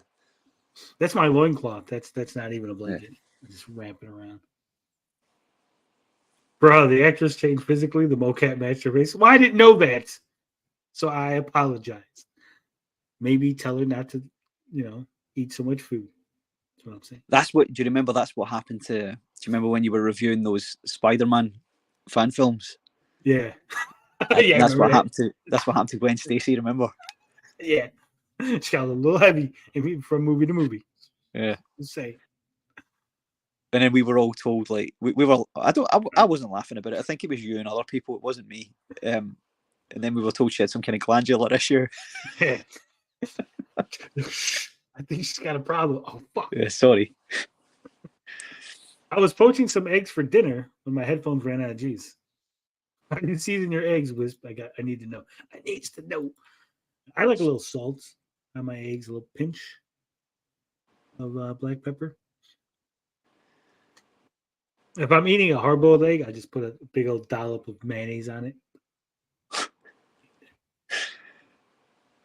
What? I like all eggs equally. I like Mrs. Dash. A little Mrs. Dash. Bianca says, I've never seen a game where all the males were ugly or fat. So why the assumption for female characters? Not you specifically. I've seen guys make this argument many times. Because there have been games where all the female characters have been ugly. Have you played Dragon Age Inquisition? Like, all the main female characters in that game are very unattractive. I think that's a mistake, though, isn't it? That's just no. They did it on purpose. They did it on purpose because in the second game, in the first game, they were like not as highly detailed, so that they were not ugly, but not. They were like they attempted to make them good looking, but it was just wasn't there. But the second game, they were fine. They were good looking characters, ugly characters, whatever. But they took some of the characters that carried over into the third game, and then they made those characters ugly. Like, they were not ugly, and then they made them ugly. And then they made all the females that you could pick from ugly. But the dudes were fine. The dudes were, like, clean-shaven, like, fit. And the women had, like, big old, like, moles on their nose and, like, it's just weird. And then like the one that was like the most conventionally attractive female in Dragon Age Inquisition, she was a lesbian. So you couldn't even get with her. Yeah, you could even get with her. And she was an elf, but she didn't like elves. So if you were a female elf, you couldn't get with her either. It's like really weird. She seems too picky. Yeah. This woman. Also, she was annoying as fuck as character. Weird, more like realistic. But I don't play a game for realism. Right? I go outside for realism. Especially not Dragon Age. Yeah. It's a game with dragons, but we're gonna make it realistic. No, you're not. No, you're not. Just don't blow smoke up my ass, right? Stop it. Hate that argument. So yeah, this showed up to my house, and that is my nice leopard print. It's nice and silky smooth. It's warm. It's great. It's silky smooth. It looks hairy. Is it not a hairy one? No, it's not hairy. It's a smooth one. Smooth. It's nice. All right. Do you think the Rippaverse comic Isom is better than Marvel DC? Current Marvel DC. 65 votes. 5% said better than Marvel. 3% said better than DC. 31% said better than both. And 62%, the overwhelming majority, said no, Isom is terrible. So there you have it. People were actually mad to go. Let me see here. Let's get to the comments. The first comment was, you're not going to get an honest sampling from your comment section because you clearly poisoned the well with all your anti-Rippaverse content. But that is true. But we can't argue with that. We can't argue with that point. We can, because this is my comment section, and you know that they'd love to piss me off. So they would vote that it's fantastic, it's the best comic ever, just because, like, hey, it's going to make Tony upset. Yeah, I think their feelings are a lot stronger for this than just the fact of pissing you off, I think. Also, this guy here obviously is a Rippaverse fan, right? He found this poll, right? Is it Taserface? It's not Taserface. Nerdette says, I read current DC. Isom can't even compare. 56 says, Isom not even on par with webcomics. Bellstar says, it's all bad. Everything's bad. Terrible is a bit harsh. It's too expensive. Maybe if it was $5 an issue. And discounted DC comics I can get for $1. Isom would have to have a single comics to compete in that regard. How much did you pay for that number 2? It's like $35. Is it the first one was like 96 pages, right? Is this one the same? It's like 102 pages or something like that. Right. And there's no ad in this one, so at least there's that. All right. I said Isom number 1 and 2 are terrible comics. Changed my mind with wife harassing Steven Crowder. Nobody, not a single Rippaverse fan showed up. They didn't want to debate. They didn't want to discuss. They didn't want to have a conversation about the comic. The comic they stand for, they love. They got people. There's somebody on YouTube whose whole channel is dedicated to defending the Rippaverse comic. It is insane. And I'm not even talking about Rippaverse Goalpost, which is probably just Eric July's alt account. No, there's like a account who goes after Vito and Dick Masterson and like Nerdette. And anyone who says anything negative, he tries to like look, Rippa made a bunch of money, so that's why you're an idiot and you don't know what you're talking about. Also, ask us anything. Nothing. No members. 9 members. You put this up too late. You put this up again today. Well, last week we had one person. Yeah, we had one at the end of last week after, so we have to answer that one. Get on these, but I think it's amused one. I don't know why it shows. It's not showing the name. It shows the at, doesn't it? Yeah. Is there a game that you have played persistently for more than 10 years, like an MMO or an older game with lots of mods, etc.? Bimbar? Yeah, Minecraft. For 10 I've years? been playing Minecraft from I'm still building something from before Rosie was born, and she's going to be 9 years old soon. And I've moved the file from PS3 to PS4, and I'll probably do it again from PS4 to PS5. I'm building the Batcave in Wayne Manor above it. And it's good. In fact, my plan is to build the entirety of Gotham City eventually. I'll be an old man doing it. Let me see. When did Stardew Valley come out?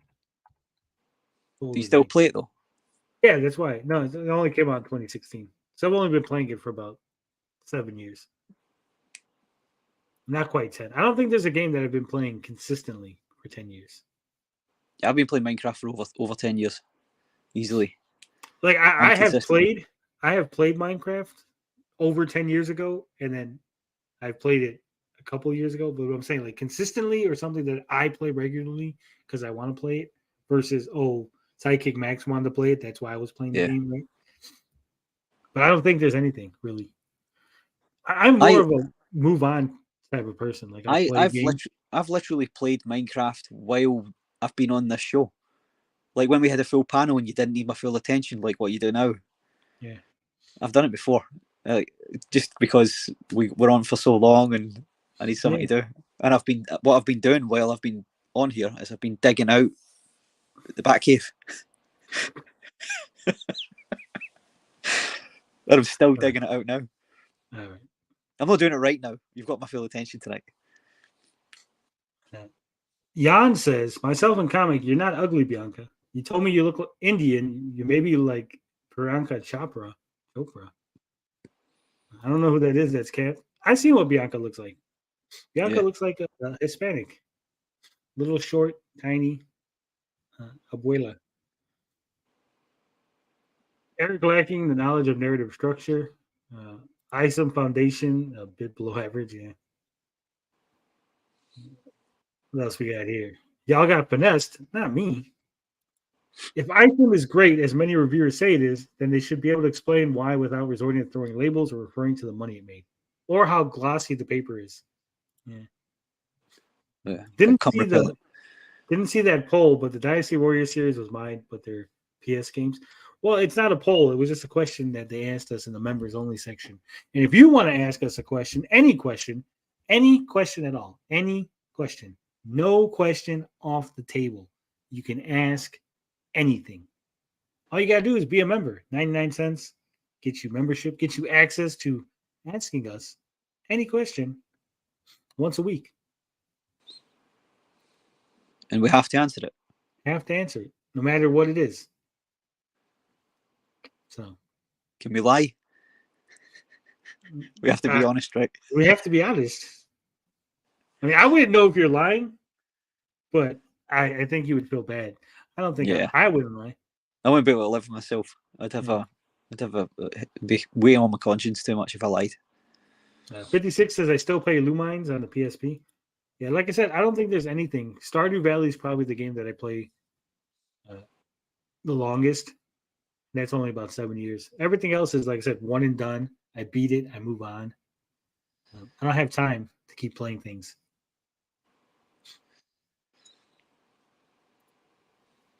Well, that's everything. I think we made it. It's almost 3 hours.